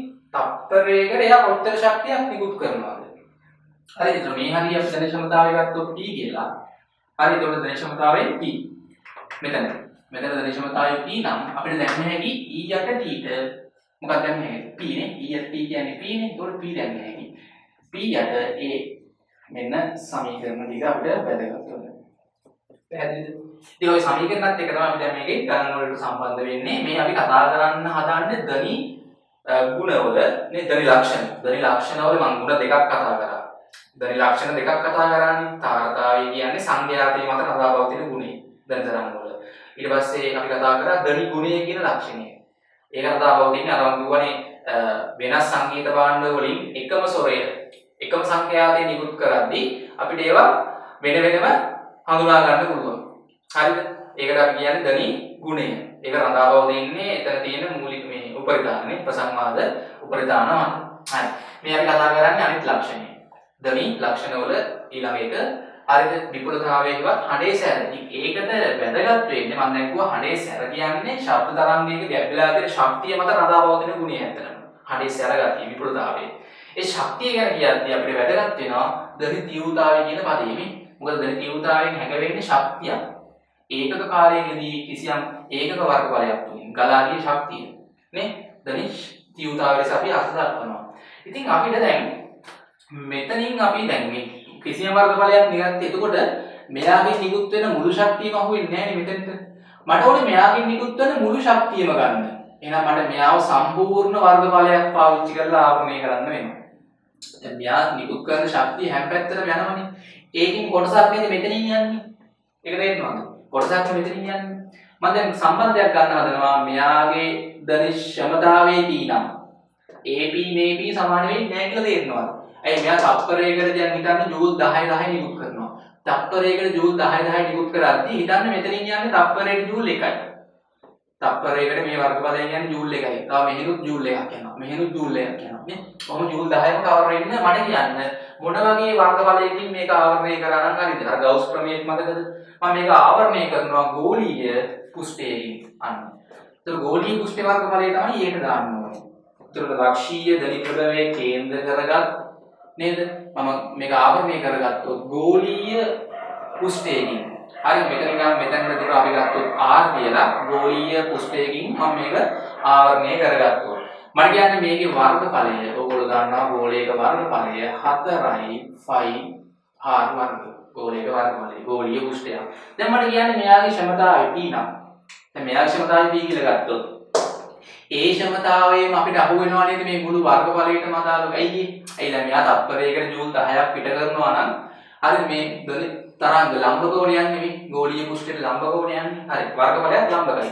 එතකොට මට කියන්නේ මුළු 4යි 5 R වර්ගඵලය තුලින් තප්පරයකදී යන ධනි ශක්තිය කොච්චරද? මේකේ ක්ෂමතාවය ගන්නකො වොට් 10යි කියලා ධනි ප්‍රභවයේ. එයා තප්පරයකට සෑම තප්පරයකටම ධනි තරංග නිකුත් කරද්දී ජූල් 10ක් පිට කරනවා. ධනි තරංග වල ශක්තිය තප්පරයකට ජූල් 10 10 පිට කරනවා. ඒ 10 හැම පැත්තටම යනවනේ බෙදලා. එතකොට මේ වර්ගඵලයේ තුලින් යන මුළු ශක්තිය වල එකතුව ගත්තොත් තප්පරයකට 10ක් එනවා කියලා තේරෙනවද? අර කලින් අපි පොඩි වර්ගඵලයක් ගත්තේ. එතකොට එතන ක්ෂමතාවයේ මේ ධනි ප්‍රභවයේ ක්ෂමතාවය සමාන වෙන්නේ නැහැ කියලා තේරෙනවනේ. දැන් ධනි ප්‍රභවයේ ක්ෂමතාවය P නම් මේ මුළු වර්ගඵලයම අපි ගත්තාම මේ වර්ගඵලය තුලින් යන තප්පරයකදී යන ධන ශක්තිය P ම තමයි වෙන්නේ. ඒක තේරෙනවද? අන්න ඒකයි මුළු වර්ගඵලයෙන්ම හදාගත්තේ. එතකොට දැන් මම මේ හරියේ මේ පුෂ්ඨයේ මත ලක්ෂයක මේ ගෝලීය පුෂ්ඨයේ මත ලක්ෂයක ධනි තීව්‍රතාවය ගන්න හදන්නේ ධනි ක්ෂමතාවය P ම තමයි. ධනි ප්‍රභවයේ ක්ෂමතාවයම තමයි. හරි අපි ශක්තිය හානියක් වෙන්නේ නැහැ කියලා සැලකුම. ඒ කියන්නේ මෙහෙම වෙද්දි ශක්තිය හානි වෙන්නේ නැහැ. ශක්තිය පැතිරලා යනවා. හරි. පැතිරලා යනවා. බල රේඛාව වගේ හිතන්න. එතකොට දැන් මගේ අර්ථ දැක්වීමට අනුව මේ හරිය ධනි තීව්‍රතාවය I සමානයි. හරි මෙතනින් යන ශක්තිය E නම් නැත්නම් අපි දාමු අර සූත්‍රනේ මතකද E සමානයි E යට P කියන්නේ P නේ. P යට E දාමු. මේක පාවිච්චි කරලා ගමු. අරද දැම්මත් හරි. හරි. ඉතින් මෙතනින් E ශක්තියක් ගියා නම් මේ මුළු වර්ගඵලයෙන්ම T කාලයක් තුල E යට AT. E යට T කියන්නේ T නේ. තප්පරයකට ගිය ශක්තියනේ මේ මුළු වර්ගඵලයෙන්ම අපි සලකන ඉඳා දැන් කොහොමද? හරි පොඩි වර්ගඵලයක් සලකුවක් තමක් නෑ. මම කලින් කිව්වේ පොඩි වර්ගඵලයක් සලකලා. එතකොට එතන ක්ෂමතාවය නේ. එතන ශක්තිය ගියේ E ක්ෂමතාවය P කියලා ගත්තේ. දැන් මෙතන මුළු ක්ෂමතාවෙම අහු වෙනවා. ධන ප්‍රභවයේ මුළු ක්ෂමතාවෙම අහු වෙනවා. මොකද සම්පූර්ණ වර්ගඵලයම ගත්තා. P යට A කියන්නේ අන්න මේකේ වර්ගඵලය මේ පුෂ්ඨේ. බලන්න ශක්තියට ලම්බකව සෙට් වෙනවා නේද මේ? නිකන් රේඛාවේ නෙවොත් අර ඒ වගේ සෙට් එකේ ලම්බකයි. හරිද මේ වර්ගඵලයට ලම්බකයි. වර්ගඵලය ගෝලයක ගෝලීය පුෂ්ඨයක 4යි පයි r වර්ග. ඉතින් මෙන්න මේක තමයි අපි ඊළඟ සම්බන්ධයේ ගණන් වලට වැදගත් කරනවා. හරි මේකත් වැදගත්. ඉතින් මේක තමයි අපි උනක් කරලා පාවිච්චි කරන්නේ. අපි ගන්නේ ලක්ෂීය ධන ප්‍රභව. අපේ සිලබස් එකේ තියෙන්නේ. එතකොට ඉතින් කරන්න තියෙන්නේ ලක්ෂීය ධන ප්‍රභවයේ ඉඳන් සිම්පල් r වලින් p ලක්ෂයක ධන තීව්‍රතාවය වුවොත් i සමානයි ධන ප්‍රභවයේ ක්ෂමතාවයේ බෙදීම 4යි පයි r වර්ග. මතක තියාගන්න. එතකොට p කියන එකයි 4යි පයි කියන එකයි නියතයි. මෙයා සෑම විටම තප්පරයකට ජූල් 10යි පිට කරනවා නම් p නියතයි. මෙයාගේ ක්ෂමතාවය නියතයි. එයා තප්පරයකට පිට කරන එක තමයි මේ වර්ගඵලයෙන් යන්නේ. නේ? මුළු වර්ගඵලයෙන්. ඒක නියතයි. 4යි පයි නියතයි. එතකොට i සමානුපාතිකයි මොකද වෙන්නේ? 1ට r වර්ගයක. එහෙනම් ඒකෙන් අපිට කියවෙන්නේ මම පස්තාරයක් ඇන්දොත් නේ ඈතට යන්න මොකද වෙන්නේ ධන ප්‍රභවයේ ඉඳන් ඈතට යන්න ධන තීව්‍රතාවයේ ප්‍රතිලෝම සමානුපාතිකයි වර්ගයට එන්න අඩු වෙලා අන්තිමට බිඳුවක් කරා ඉන්න පුළුවන්. ධන තීව්‍රතාවයේ අතිශයයක් මේ පැත්තට යන්නත් ඕක තමයි එන්නේ. නේ? අර වර්ග ප්‍රතිලෝම පස්තාරයක් නෙන්නේ ඍජු කෝණාශ්‍ර බහුඵලයක්. ඔන්න දුරත් එක්ක ධන ප්‍රභවයේ ඉඳන් ඈතට යන්න ධන තීව්‍රතාවයේ එන්න අඩු වෙනවා ශ්‍රීක ලෙස. ඉතින් මේ ශක්තිය ඈතට යන්න විහිදලා යන වර්ගඵලය වැඩි වෙනවනේ.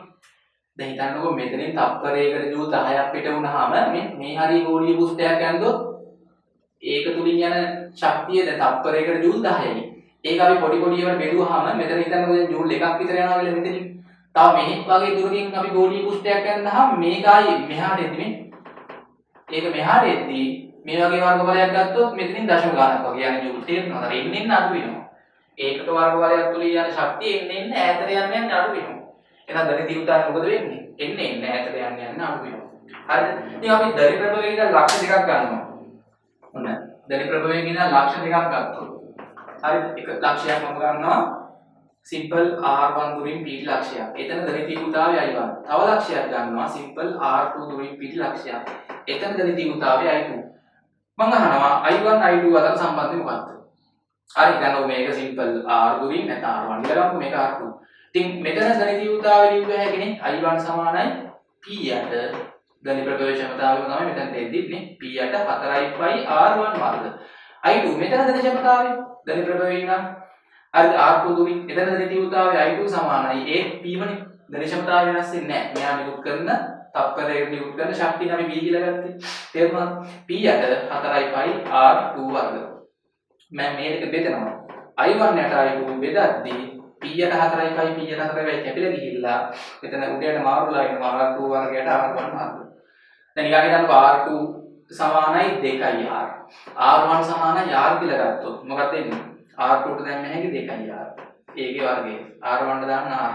ඒකේ වර්ගය. මෙතන එතකොට දෙකේ වර්ගය 4යි r වර්ගයට r වර්ග. r වර්ග කැපිලා ගියාම 4යි.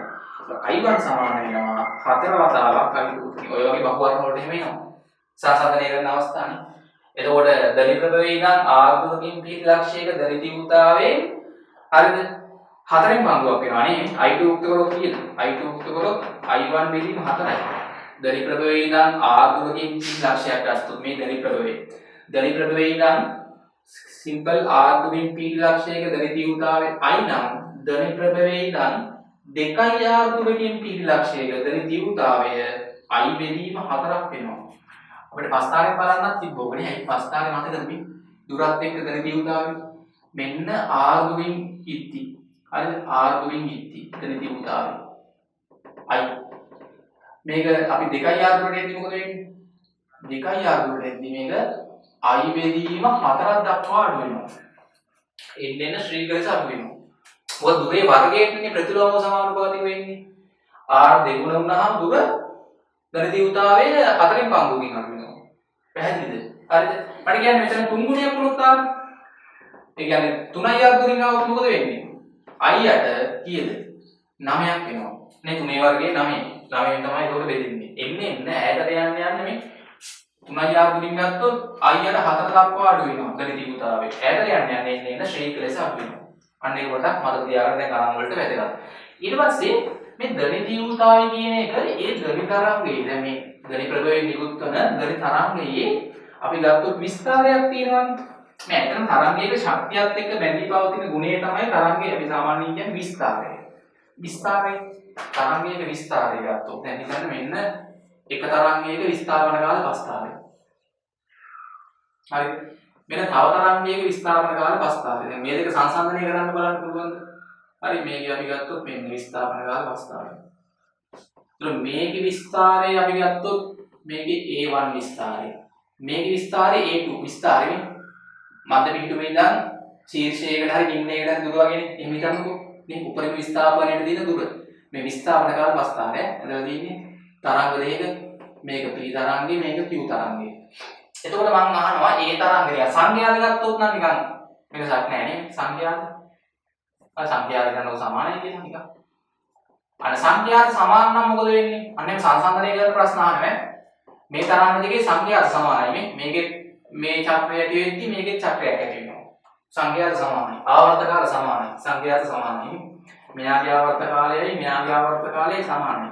මම අහනවා P සහ Q තරංග දෙකේ සංඛ්‍යාත සමාන නම් තාරකාරයට මොකද හිතෙන්නේ? තාරකා සමානයි. ඒ සංඛ්‍යාත සමාන නම් තාරකා සමානයි. හරිද? අපිට හැබැයි ගණි ගුණය සමානද කියලා කියන්න අපි දන්නේ. ඒක වෙනස් වෙන්න පුළුවන්. ඊට පස්සේ මම අහනවා තරංග දෙකෙන් කාටද වැඩි ශක්තියක් තියෙන්නේ? කියන්නේ වැඩි හඩේ සැර වැඩි විපුලතාවයක් තියෙන්නේ මොකටද? අන්නර උඩ තරංගයයි විස්තරය වැඩිනේ. දැන් තීව්‍රතාවයේ මතක තියාගන්න ගණිත තරංගයක ওই තීව්‍රතාවය කියන එක. තීව්‍රතාවය කියන එක හරිද? ඒ තරංගයේ විස්තරයේ වර්ගයට අනුලෝම සමානුපාතික වෙනවා. ගණිත තීව්‍රතාවයේ සමානුපාතිකයි තරංගයක විස්තර වර්ගයට. මෙතන සමීකරණයක් ගන්න යන්නේ නියත k හරිද? i සමානයි k වර්ග. ඔකත් මතක තියාගන්න බහුවර්ණ වලට. හරිද? එතකොට මම ගත්තොත් මේ තරංගයේ විස්තරය a1 දැන් තීව්‍රතාවයේ i1. හරිද? මේ තරංගයේ විස්තරය a2 දැන් තීව්‍රතාවයේ i2. මම මේක පාවිච්චි කරනවා. මේ තරංගයටයි මේ තරංගයටයි ආදේශ කරනවා. i1 සමානයි k a1 වර්ග. මෙයාට ආදේශ කරොත් i2 සමානයි k a2 වර්ග. මේ දෙක බෙදන්න. අර ඔය වගේ සංසන්දනය කරන බහුවර්ණ වෙනවා විතරම ඈ පේපර් එකේ අනිවාර්යෙන් ගානක් එනවමයි. මේකේ බහුවර්ණයක් එනවමයි හැම පේපර් එකකම ඒක දෙනවා බලන්න පාස් පේපර්ස්. අර k මේ දෙක බෙදන්නේ. k කැපිලා නැත්නම් බෙදන්නේ මොකක්ද එන්නේ? a1 වර්ගයට a2 වර්ග. නිකන් හිතන්නකෝ මෙයාගේ විස්තරය අඩක් නෙවෙයි. මෙයාගේ විස්තරය නිකන් හිතන්නකෝ 2a මෙයාගේ විස්තරය a. දැන් දාලා බලන්න. එතකොට a1 කියන්නේ 2a. 2a වර්ග. a2 කියන්නේ a. මෙතන a වර්ග කැපිලා යනවා 2a වර්ගය 4යි. සෙකන්ඩ්. එතකොට i1 පළවෙනි තරංගයේ ධන තීව්‍රතාවය සමානයි 4 වතාවක් දෙවෙනි තරංගයේ ධන තීව්‍රතාවය. ඒ වගේ සම්බන්ධතා ගන්න පුළුවන් වෙන්න ඕනේ. බහුවර්ණ වල තමයි ඔය එන්නේ. ඒකත් මතක තියාගන්න. හරි. එතකොට දැන් අපි මේ කතා කරේ ධන තරංගයක ධන මේ තීව්‍රතාවය කියන එක. ඉතින් අන්නේ ධන තීව්‍රතාවය කණෙහි ඇති කරන සංවේදනය. හරි ධන තරංගයක ධන තීව්‍රතාවයක් තියෙනවනේ. ඒක සාමාන්‍ය ඈතට යන්නේ නැහැ අඩුම. නේ ධන ප්‍රභවයේ ඉඳන් දැන් මම කතා කරද්දී මේ කටහඬ ඈතට යන්න ඔක ව්‍යාප්ත වෙනවනේ. එන්නේ ව්‍යාප්ත වෙන වර්ගඵලයේ වැඩි වෙන්න ධන තීව්‍රතාවය එන්න අඩු වෙනවා. අඩු වෙලා ගිහිල්ලා මම කියනවා කතා කරන හඬ දිගට නැහෙනවද? ඇහෙන්නේ කිසියම් සීමාවක් යනකම් ප්‍රස්තාවය මතකනේ. කිසියම් සීමාවක් යනකම් ගිහිල්ලා එන්න මෙහෙම දෙයක් වෙනවා. ඒකක් කියන්නේ මේ දැන් අපි එන්න හදන්නේ අපි අර ගුණයනේ. ධන තරංග වල ලක්ෂණ තුනක් තියෙනවානේ.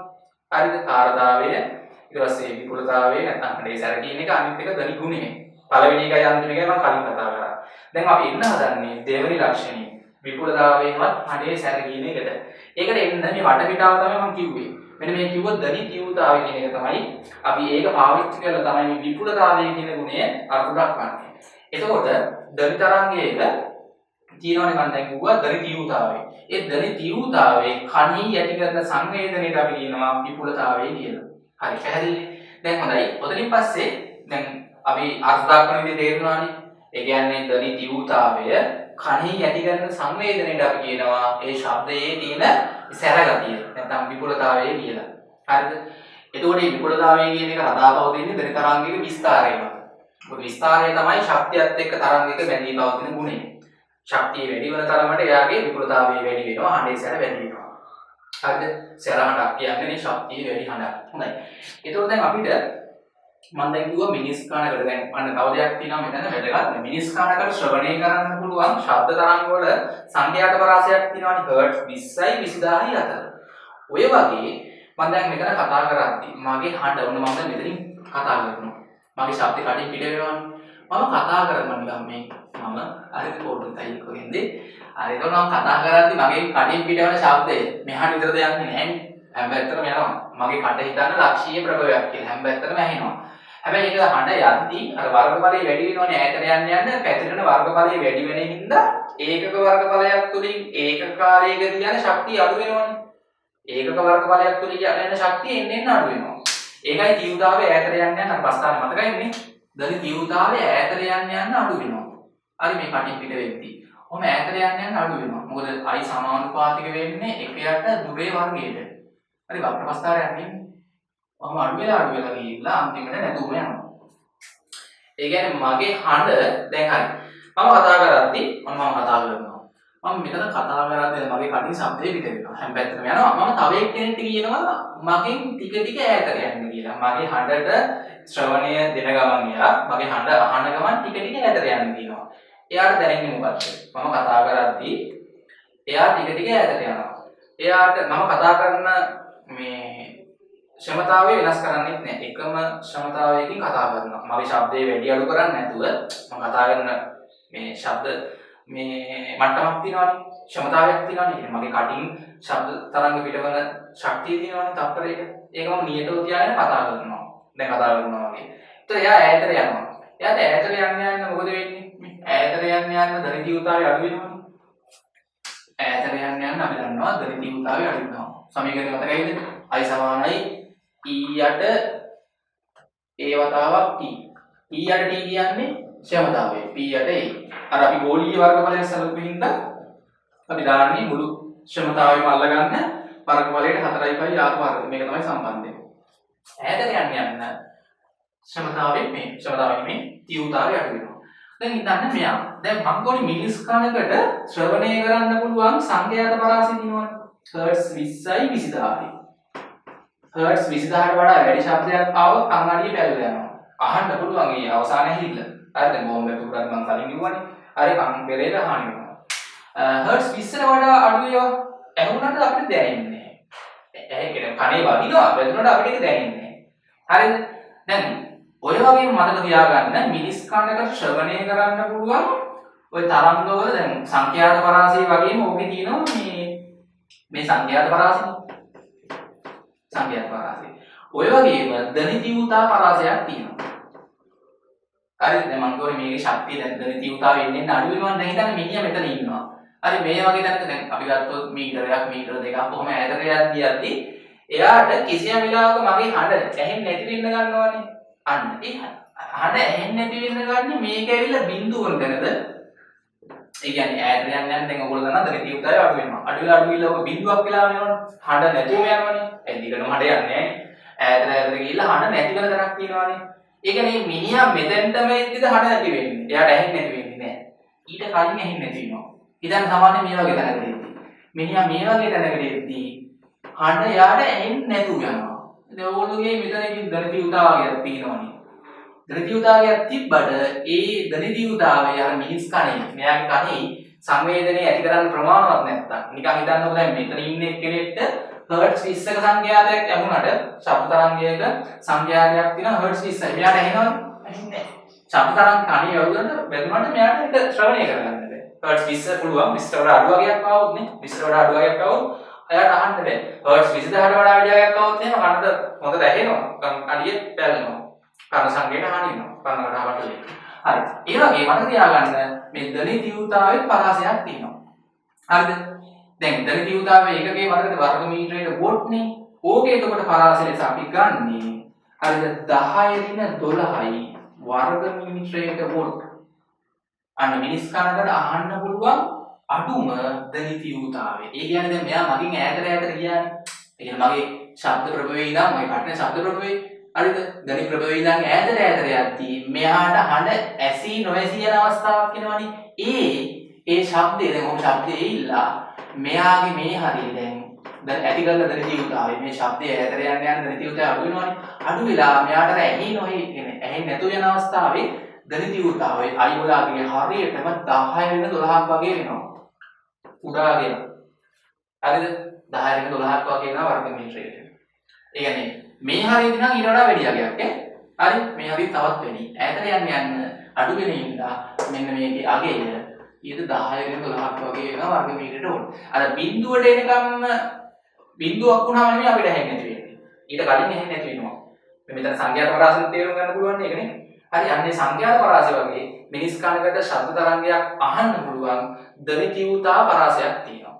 ඒකේ අඩුම ධන තීව්‍රතාවය 10 වෙන 12යි. ඔහුගේ වැඩිම අගය මතක තියාගන්න වර්ග මීටරයට වොට් එකයි. ඒ කියන්නේ වර්ග මීටරයට වොට් එකට වඩා වැඩි ශබ්ද තරංගයක් ආවොත් ඒ කියන්නේ යාගේ ගැඹෙලා තියෙන ශක්තියනේ කන් අඩිය පැලෙනවා. අර වගේම තමයි සංඛ්‍යාත පරාසය වගේ අර මිනිස් කනකට අහන්න පුළුවන් ධන තීව්‍රතාව පරාසයකුත් තියෙනවා. එන ශබ්ද තරංග වල 10 වෙන 12ට වඩා අඩු එකක් ආවොත් අපිට ඒක ශ්‍රවණය වෙන්නේ නැහැ. ශබ්ද තරංගය ආවට අපිට දැනෙන්නේ නැහැ. වර්ග මීටරයට වොට් එකක් වන ධන තීව්‍රතාවය වර්ග මීටරයට වොට් එකක් වන ශබ්ද තරංගයක් ආවොත් නේ ඉවරයි. ඒ කියන්නේ මේක ඇහුල හැකි. මේක අහද්දි කනට අමාරුයි. නිකන් කම්බරේ පැලෙන්න ඕන නෙමෙයි. මිනවලා වැඩි වුණොත් එහෙම ඒ ඉතින් කන ඉවරයි. ආය යන්නම් වෙන්නේ නැහැ. තේරුණාද? ඔය වගේ පරාසයක් තියෙනවා. නිකන් ඕගලන්ට මෙතන දැන් වැදගත් දෙයක් තියෙනවා. දැන් මෙතනින් පස්සේ බෙල් කියන විද්‍යාඥයා තමයි මේක අධ්‍යයනය කරේ. ග්‍රෑම් බෙල් ඕගොල්ලෝ දන්නවා. ඒක ග්‍රෑම් බෙල් වලින් සංඛ්‍යාත පරාසය අවුලක් නැහැ. 20 20000. ඒ කියන්නේ ලොකු පරාසයක් වුණාට ඉලක්කම් වලින් මේ ස්ථානීය අගයන් 20 නම් ස්ථානීය අගයන් දෙකයි. 20000 ස්ථානීය අගයන් 5ක් වගේ තියෙන්නේ. 5ක් නේ. සංඛ්‍යාවේ ස්ථානීය අගයන් සංඛ්‍යාත පරාසය යාදක අවුලක් නැහැ. නිකන් සුළු පරාසයක් කියන්නේ. ඔයගොල්ලෝගේ 20 20000 අතර ලොකු පරාසයක් නෙවෙයි මම කියන්නේ සංඛ්‍යාත්මක අගයන් වල ස්ථානීය අගයන්. මේක ස්ථානීය අගයන් දෙකයි මේක ස්ථානීය අගයන් පහයි. මේකේ අවුලක් නැද්ද? මේක අවුලක් තියෙනවා. දැන් මේක නම් ස්ථානීය අගයන් එකයි. උපරිම ධන තීව්‍රතාවය. මිනිස් කනකට ශ්‍රවණය කරන්න පුළුවන්. ඕකට අපි නමකුත් කියනවා. හරිද? වේදනා දේහලීය ධන තීව්‍රතාවය. හරිද? මේක නමක් කියනවා ශ්‍රව්‍යතා දේහලීය ධන තීව්‍රතාවය. නම් දෙකක් මතක තියාගන්න. ඒ මිනිස් කනකට අපහසුවකින් තොරව නිකන් කනට අමාරුයි මේ වගේ ශබ්දයක් අහද්දි අපහසුවකින් තොරව අහන්න පුළුවන් උපරිම ධන තරංගයක තීව්‍රතාවය වර්ග මීටරයට වොට් එකයි. ඔබට කියන්නේ වේදනා දේහලීය තීව්‍රතාවය. මිනිස් කනකට අහන්න පුළුවන් අඩුම ධන තරංගයක තීව්‍රතාවය මෙච්චරක් වගේ තියෙනවා. මීට වඩා අඩු වෙලා ඉන්නේ නැහැ. සංඛ්‍යාත පරාස වගේ අර ශබ්ද තරංග වල ධන තීව්‍රතාව පරාසයක් තියෙනවා. අර මෙතන කිව්ව සිද්ධියක් තේරෙනවනේ. ධන තීව්‍රතාවය බිඳුවක් වුණාම නෙමෙයි ඇහෙන්නේ නැතු වෙන්නේ. මෙන්න මේ යගේට අඩු වුණාට පස්සේ. ධන තීව්‍රතාවය අඩු වෙලා මෙතෙන්ට අඩු වුණාම ඔතන තමයි අපිට ඇහෙන අන්තිම අවස්ථාව. තවත් ඈතට ගියොත් තවත් අඩු වෙනවා ඊට වඩා ඒක අපිට ඒක අහන්න බෑ. තේරෙනවනේ? හරි.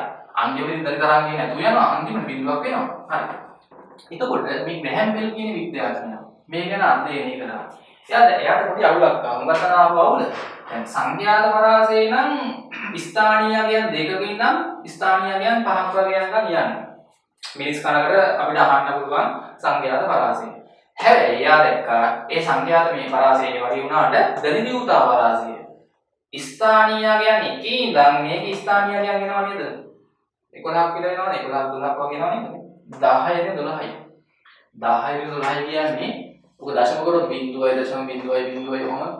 බිඳු ගානක් ඇවිල්ලා එකයි. හරි? හරි මෙතන බලන්න ඕගොල්ලන්ට බිඳු කීයක් වෙනවද කියලා බිඳු 11ක් වගේ එනවා නේද? ඔව්. හරි බිඳු 11ක් වෙනවනේ. හරි බිඳු කොහම 11ක් වෙනවා. මේක ස්ථානීය කියන්නේ හෙන විශාල ගානක් තියෙනවා. හරි ස්ථානීය කියන්නේ ගොඩක් තියෙනවා. මෙතන නම් ඕලන්නේ නැහැ. එකයි කොහොමද? ඒක නිසා ග්‍රෑම් බෙල් බැලුවා මේක අපිට නිකන් දැන් අපි මේවා ප්‍රකාශ කරද්දී සංඛ්‍යාත්මක ගණනය කිරීම වලට යද්දි මේ ස්ථානීයයන් ගොඩක් තිබ්බහම අවුල්. නේ ඔසුදු කරන්නත් එපා වෙනවා නිකන් කම්මැලි නෙමෙයි. ස්ථානීයයන් ගොඩක් තියෙනවා. ඉතින් එයා ග්‍රෑම් බෙල් බැලුවා අපිට මේක මේ නිකන් සංඛ්‍යාත්මකයන් වලින් මේ සංඛ්‍යාත්මකයන් කියන්නේ ස්ථානීයයන් වලින් මේක අපිට කෙටි කරන්න බැයිද? ලඝු කරන්න බැයිද කියලා බැලුවා. ලඝු කරනවා කියන්නේ ලඝු. හරිද? ලඝු කරනවා කියන්නේ කෙටි කරනවා කියන එක. එයා අධ්‍යයනය කරා මේ ස්ථානීයයන් ගොඩක් තියෙන ඉඳලා කුඩාගයන් උනාට ස්ථානීයයන් වැඩිනේ. එයා බැලුවා මේක කෙටි කරන්න. ලඝු පරාසයකට එයා මේක හැකිලුවා. අන්න ඒක තමයි අපි ඉගෙන ගන්න මේකේ අන්තිම කොටස. හරිද? ලඝු පරාසයකට මෙයා හැකිලුවා. හරිද? එයා අර්ථ දැක්වුවා මේ ධනිතීවතාවයකට අදාළ ධනිතීවතා මට්ටම. ධනිතීවතා මට්ටමක් එයා අර්ථ දැක්වුවා. ඉතින් ඒක අර්ථ ගන්න මෙහෙමයි. හරිද? මම ඒක පස්සේ කියන්නම්. ඒකෝට මේක කෙටි වුණාම වෙන පරාස කොච්චර කියලා. හරිද? ඩෙසිබෙල් ඒකකයක් එක්ක බෙල් කියන විද්‍යාඥයා එයා දැන් අපි ගත්තොත් මෙන්න ලක්ෂීය ධනිත ප්‍රභවය. හරි මෙතනින් ධන තරංග නිකුත් වෙද්දී හැම පැත්තටම යනවා. අපි ගත්තොත් මෙතන ඉඳන් සිම්පල් ආර්ධනෙන් පිටි ලක්ෂයක ධනිත තීව්‍රතාවය යන්නේ කොහොමද? ධනිත ප්‍රභවයේ ක්ෂමතාවය 4ට 4.5 වර්ග.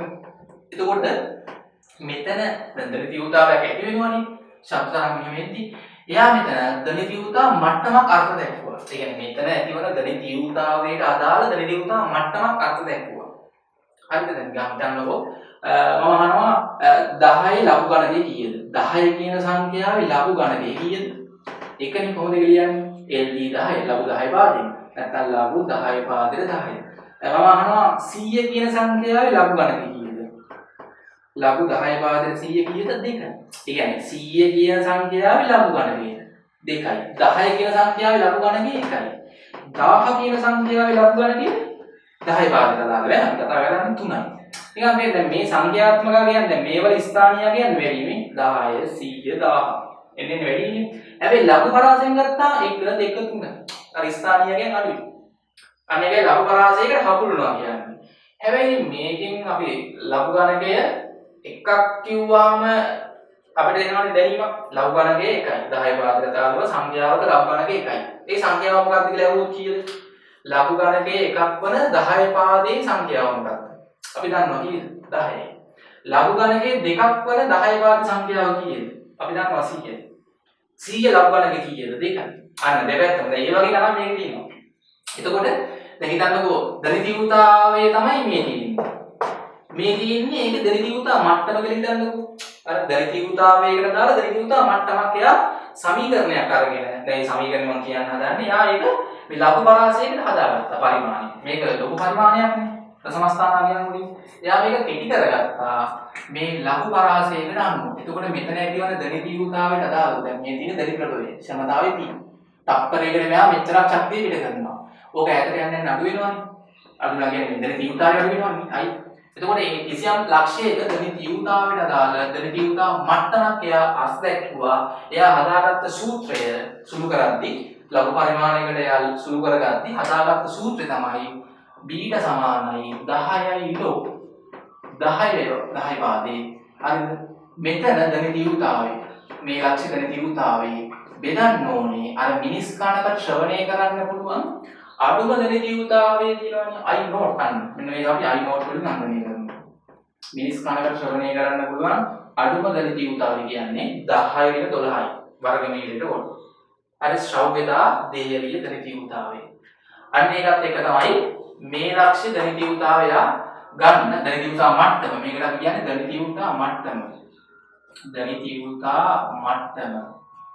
අර ගන්න එයා හදාගත්ත සම්බන්ධය. අර බීට සමානයි 10 වතාවක් ලඝු 10 පාදේ. I කියන්නේ මෙතන ධනිතීවතාවය. හරිද? දැන් හිතන්නකෝ අපි සාමාන්‍යයෙන් දන්නවා ධනිතීවතාවය මෙතන හිතන්නකෝ මේ වෙලාවේ අපිට මේ වෙලාව කියන්න දුන්නාම මෙව්ව හැකිනේ ක්ෂමතාවය දන්නවනම්. හරිද? මෙතන ඉඳන් මෙතන දුර දන්නවා නම් I මෙව්ව හැකිනේ. නිකන් හිතන්නකෝ I මෙතන එනවා. අපි ගමු 10 වෙන හරි මම දෙන්නම් 10 වෙන 10යි. වර්ග මීටරයට වොල්ට්. ඒ කියන්නේ මේ ධනි ප්‍රභවයෙන් පිටවන ධනි තරංග මෙහෙම යද්දී මේ දුරින් දීති ලක්ෂය මෙන්න මෙතන ඇතිවන ධනි තීව්‍රතාවය 10 වෙන 10යි වර්ග මීටරයට වොල්ට්. පැහැදිලිද? මම අහනවා එතන මේ ධනි තීව්‍රතාවයට අදාළ ධනි තීව්‍රතා මට්ටම අන්න මට්ටම හොයන්න මේ සූත්‍රය දාන්න ඕනේ. මොකක්ද දාන්නේ? ඊට සමානයි 10යි log 10 පාදේ. මේ 10 කියන්න ඕනේ නැහැ. අපි සාමාන්‍ය මතක තියාගන්න 10 පාදේ. I වලගේ කීයද මෙතන? 10 ඍණ 10යි. I note කීයද? අන්න ඒක 10 ඍණ 12යි. ඒක මතක තියාගන්න ඕනේ. ඒක පොදු නියම අගය. මිනිස් කනකට අහන්න පුළුවන් අඩුම දරිතියුතාවය. මේක වැඩිම අගය. 10 ඍණ 12 දාන්න. මෙතන සුළු කරාම කීයද යන්නේ? හරි මෙතන ඍණ 12 ඍණ 10 ඇවිල්ලා ගිහිල්ලා ඍණ දෙකක් යට ඉතුරුයි. ඒක උඩරේදී කීයද? හරි 10යි log 10 පාද මෙතන කැවිලා ගිහිල්ලා ඍණ දෙක උඩරේදී 10 දාන දෙන්න.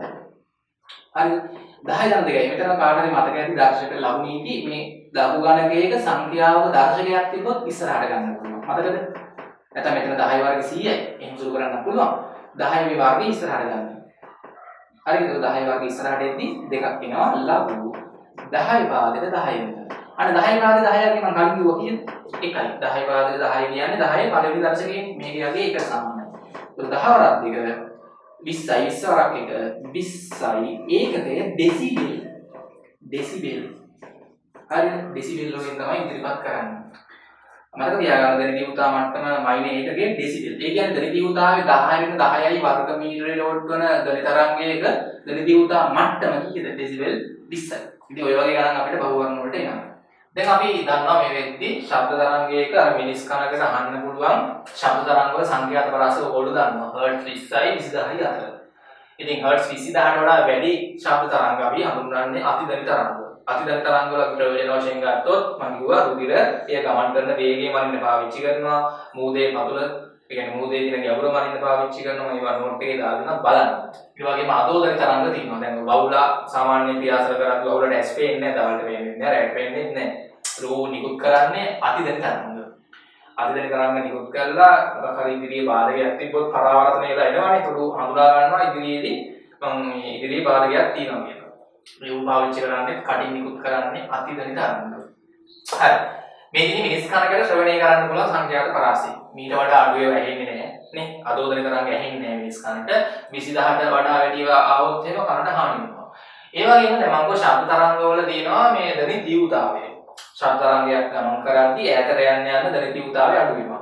අඩු වෙලා මෙන්න මේ ධනි තීව්‍රතාවයේ වර්ග මීටර වොට් 10 12ට වඩා අඩු වුණොත් එතනින් පස්සේ අපිට ඇහෙන්නේ නැහැ. ඒ වගේම වර්ග මීටර වොට් 1ට වඩා වැඩි වුණොත් එහෙම එකක් කන බෙරය කනට හානි වෙනවා. අර වගේම තමයි. දැන් අපි බලමු දැන් බෙල් කියන ග්‍රැහම් බෙල් කියන විද්‍යාඥයා මේ දශම ස්ථාන වලින් විශාල පරාසයක් තියෙන එක යා ලඝු පරාසයකට හැකිලුවානේ.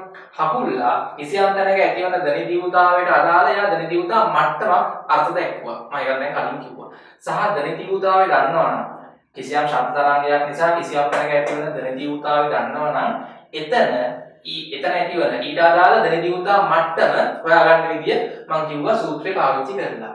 දැන් අපි බලමු කිසියම් තැනක ඇති වෙනවා 10 ඍණ 12යි වර්ග මීටරයට වොට් ධනි තීව්‍රතාවය. එතන ඇතිවන ඊට අදාළ ධනි තීව්‍රතා මට්ටම හොයන්නේ කොහොමද බලමු. ධනි තීව්‍රතා මට්ටම් පරාසය. හිතන්න මෙන්න ධනි ප්‍රභවය. දැන් මේ ධනි ප්‍රභවයේ නිකුත් කරන ධනි තරංග ඔහොම ගිහිල්ලා මෙන්න මෙතන ඇතිවන ධනි තීව්‍රතාවය 10 ඍණ 12යි වර්ග මීටරයට වොට්. කියන්නේ මෙතන මිනිහෙක් ඉන්නවා නම් එයාට ඇහෙන අඩුම ධනි තීව්‍රතාවයනේ. තව එයා ඈත ගියොත් ඇහෙන්නේ නැතුව වෙනවා ශබ්දේ. තව ශබ්ද තරංග ඉස්සරහට යනවා. හැබැයි මිනිහා මෙතනින් මෙහාට ගියොත් ඇහෙන්නේ නැහැ. මෙතනින් මෙහාට આવුත් ඇහෙනවා. මේ පස්තාරේ මතක ඇහෙන්නේ ධනි තීව්‍රතාවය එන්න අඩු වෙන්නේ. හරිද? තේරුණාද? හොඳයි. ඉතින් මෙතන ධනි තීව්‍රතාවයේ මිනිස් කනකට අහන්න පුළුවන් අඩුම අගය 10කට 12යි වර්ග මීටරයට වොට්.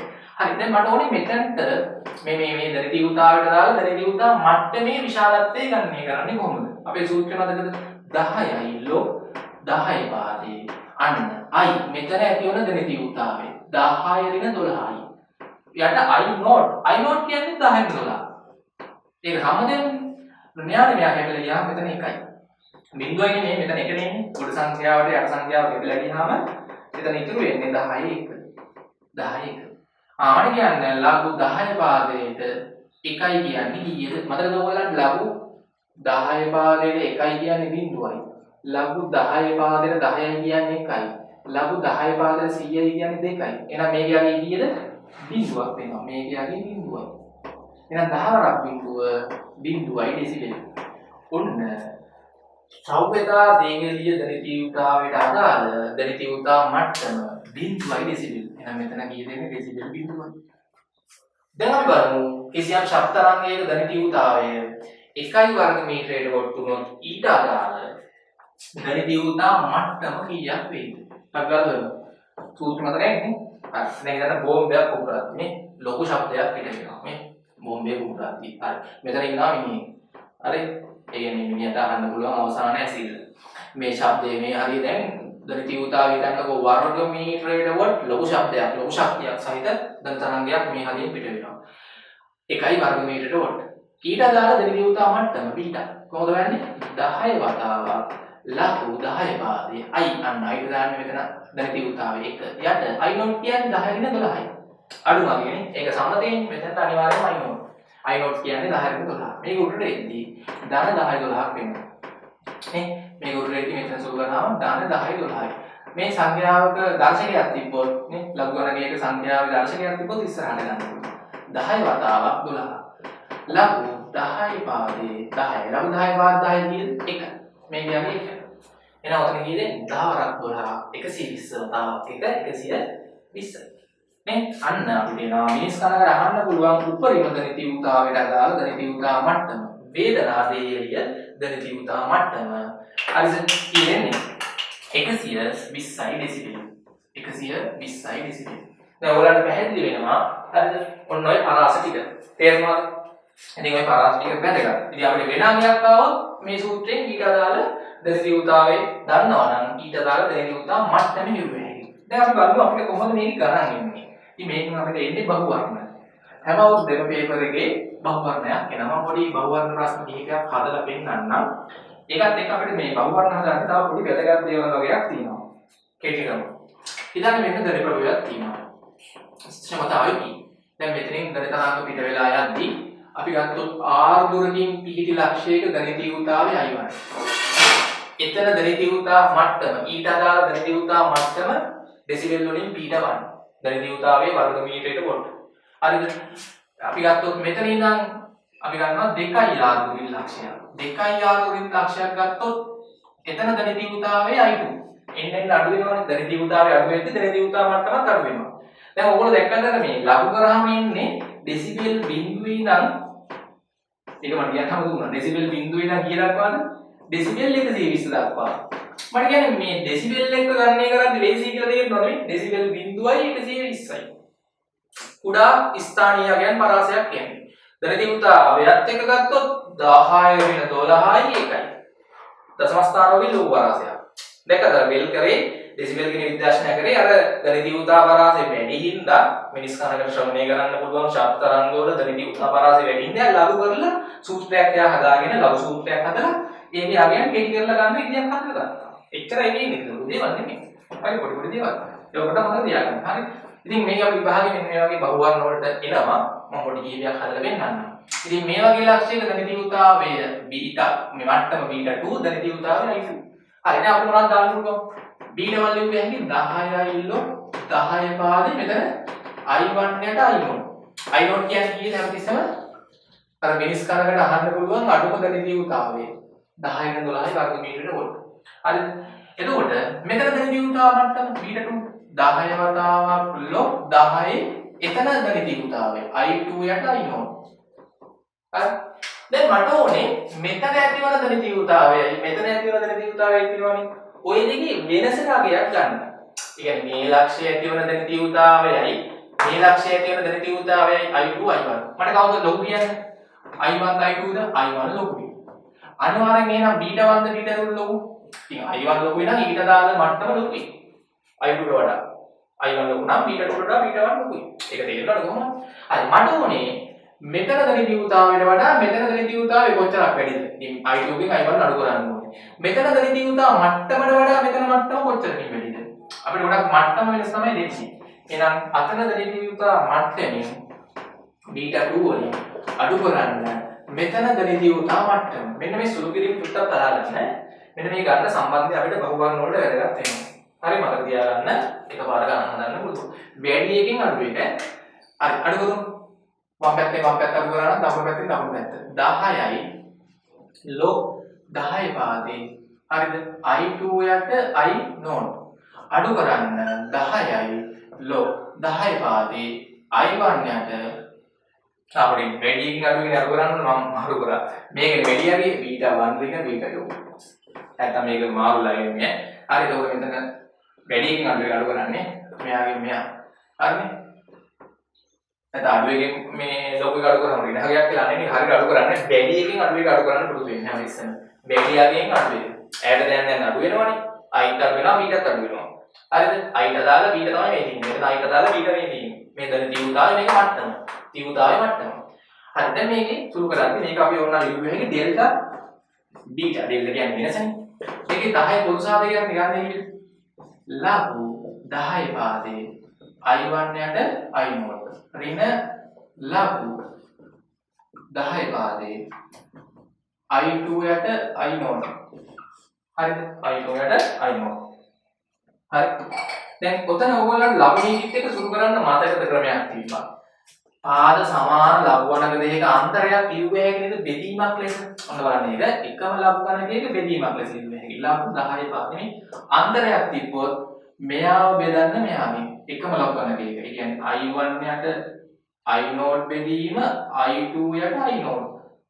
මෙතන I0 කැපිලා ගිහිල්ලා මොකක්ද වෙන්නේ? 10 වතාවක් ලඝු 10 පාදේ මේක රටාවකට තියාගන්න. මෙතන I1 යට I2 වෙන්නේ.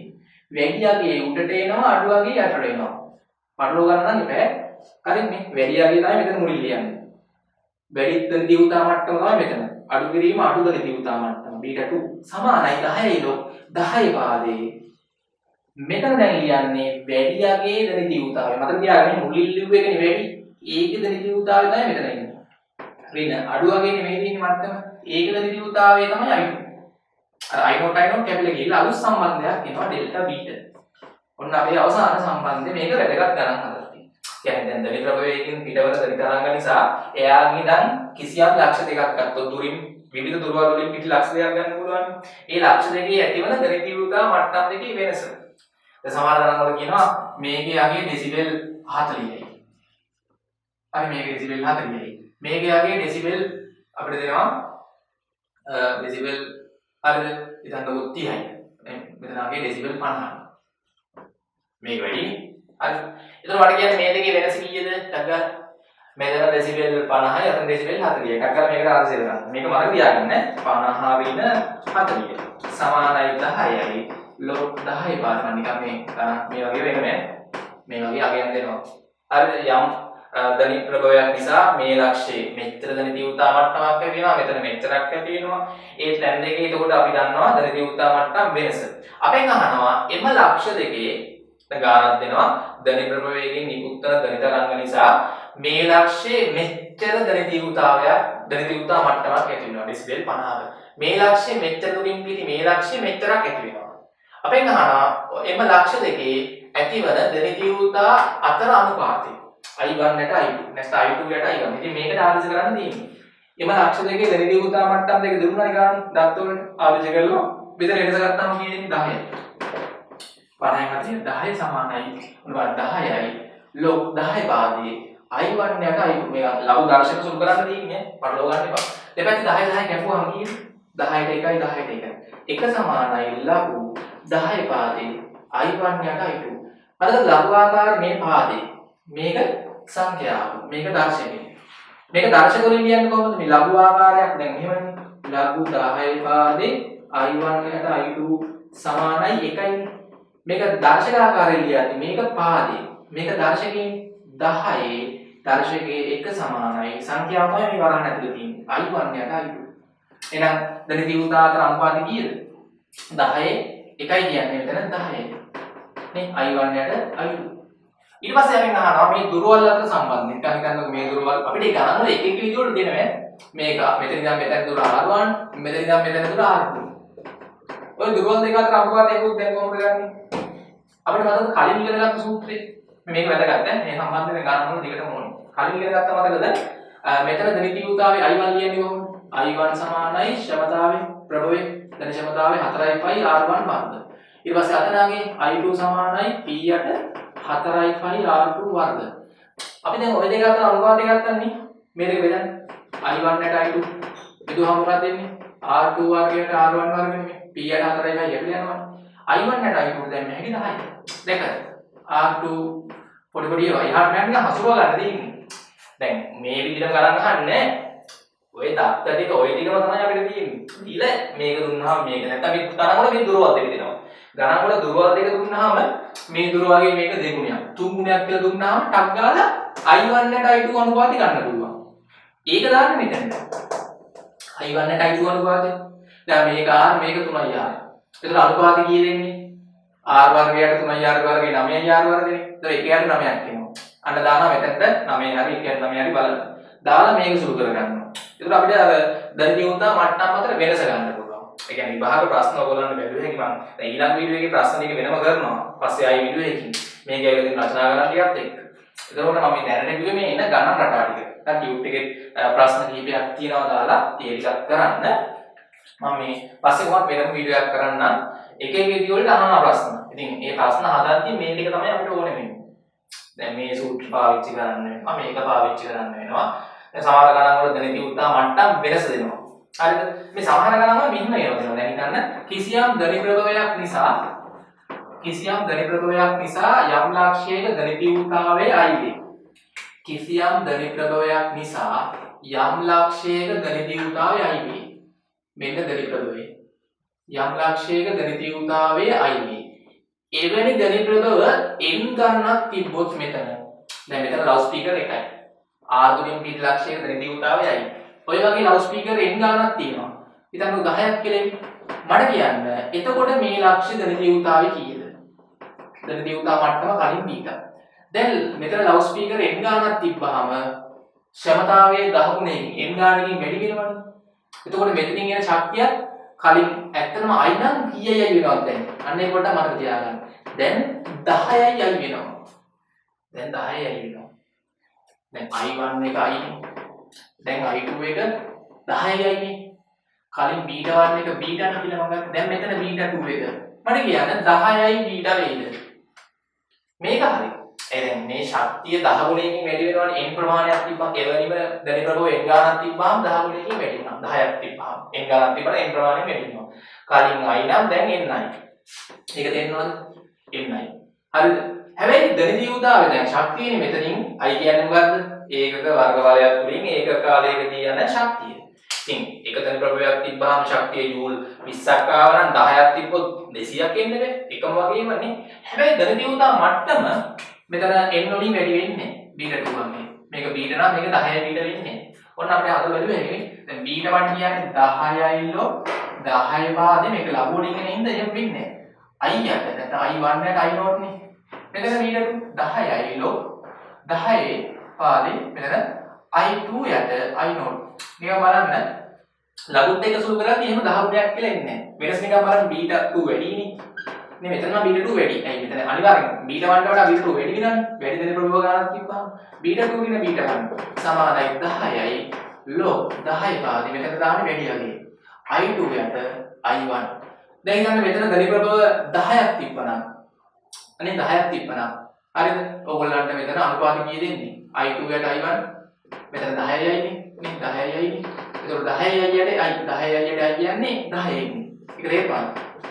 ධනි ප්‍රභව 10ක් තිබ්බනම් පස්සේ ධනි තීව්‍රතාවය 10යි කලින් I කැපිලා ගිහිල්ලා අන්න ඒ වගේ ගණන් වෙනවා 10යි කියන්නේ මෙතන 1යි 10 වරක් එක 10යි එහෙනම් මෙතන බලන්න වැඩි වෙන්නේ කීයද β2 විතර β1 වෙනස ඩෙසිබල් 10ක් ඉන්නේ නිකන් හිතන්නකෝ මෙතන ධනි මේ ප්‍රභව එකක් තිබ්බනම් මෙතන ඇති වෙච්ච ධනි තීව්‍රතා මට්ටම ඩෙසිබල් 40යි දැන් ඒ වගේ ඒවා n ගාන 10ක් තිබ්බහම මෙතන ඇති වෙන ධනි තීව්‍රතාවයේ කී මට්ටම කලින් 40ට වඩා දැන් 10ක් වැඩි 40යි 10යි ඩෙසිබල් ඒතර 50යි එන්නේ අර 80ක් වෙන්නේ නැහැ කලින් 40යි දැන් 80ක් වෙන්නේ නැහැ මට්ටම වැඩි වෙන්නේ නැහැ දෙගුණයකින් 10 ගුණයකින් හරිද ඒක පොඩ්ඩක් තේරුම් ගන්න හොඳයි ඉතින් මම මේකේ වෙනම ගණන් වීඩියෝ එකක් පස්සේ කරන්න රචනා ප්‍රශ්නත් එක්ක ඉතින් මේ ටික බලලා නෝට් එකක් ලියන්න ටියුට් එකේ ගණන් ටික කරලා මොනවා හරි ගැටලු තිබ්බොත් පහලින් කමෙන්ට් කරන්න දැන් අනිත් විෂයන් ටිකත් යනවා අර පේපර්ස් කරන ගෲප් වලට සම්බන්ධ වෙන්න WhatsApp මම ලින්ක් එක පහල දාන්නම් හරි ඒවා ඩවුන්ලෝඩ් කරගන්න එනම් හොඳට වැඩ කරන්න channel එක subscribe කරන්න සියලු දෙනාට සුබ දවසක්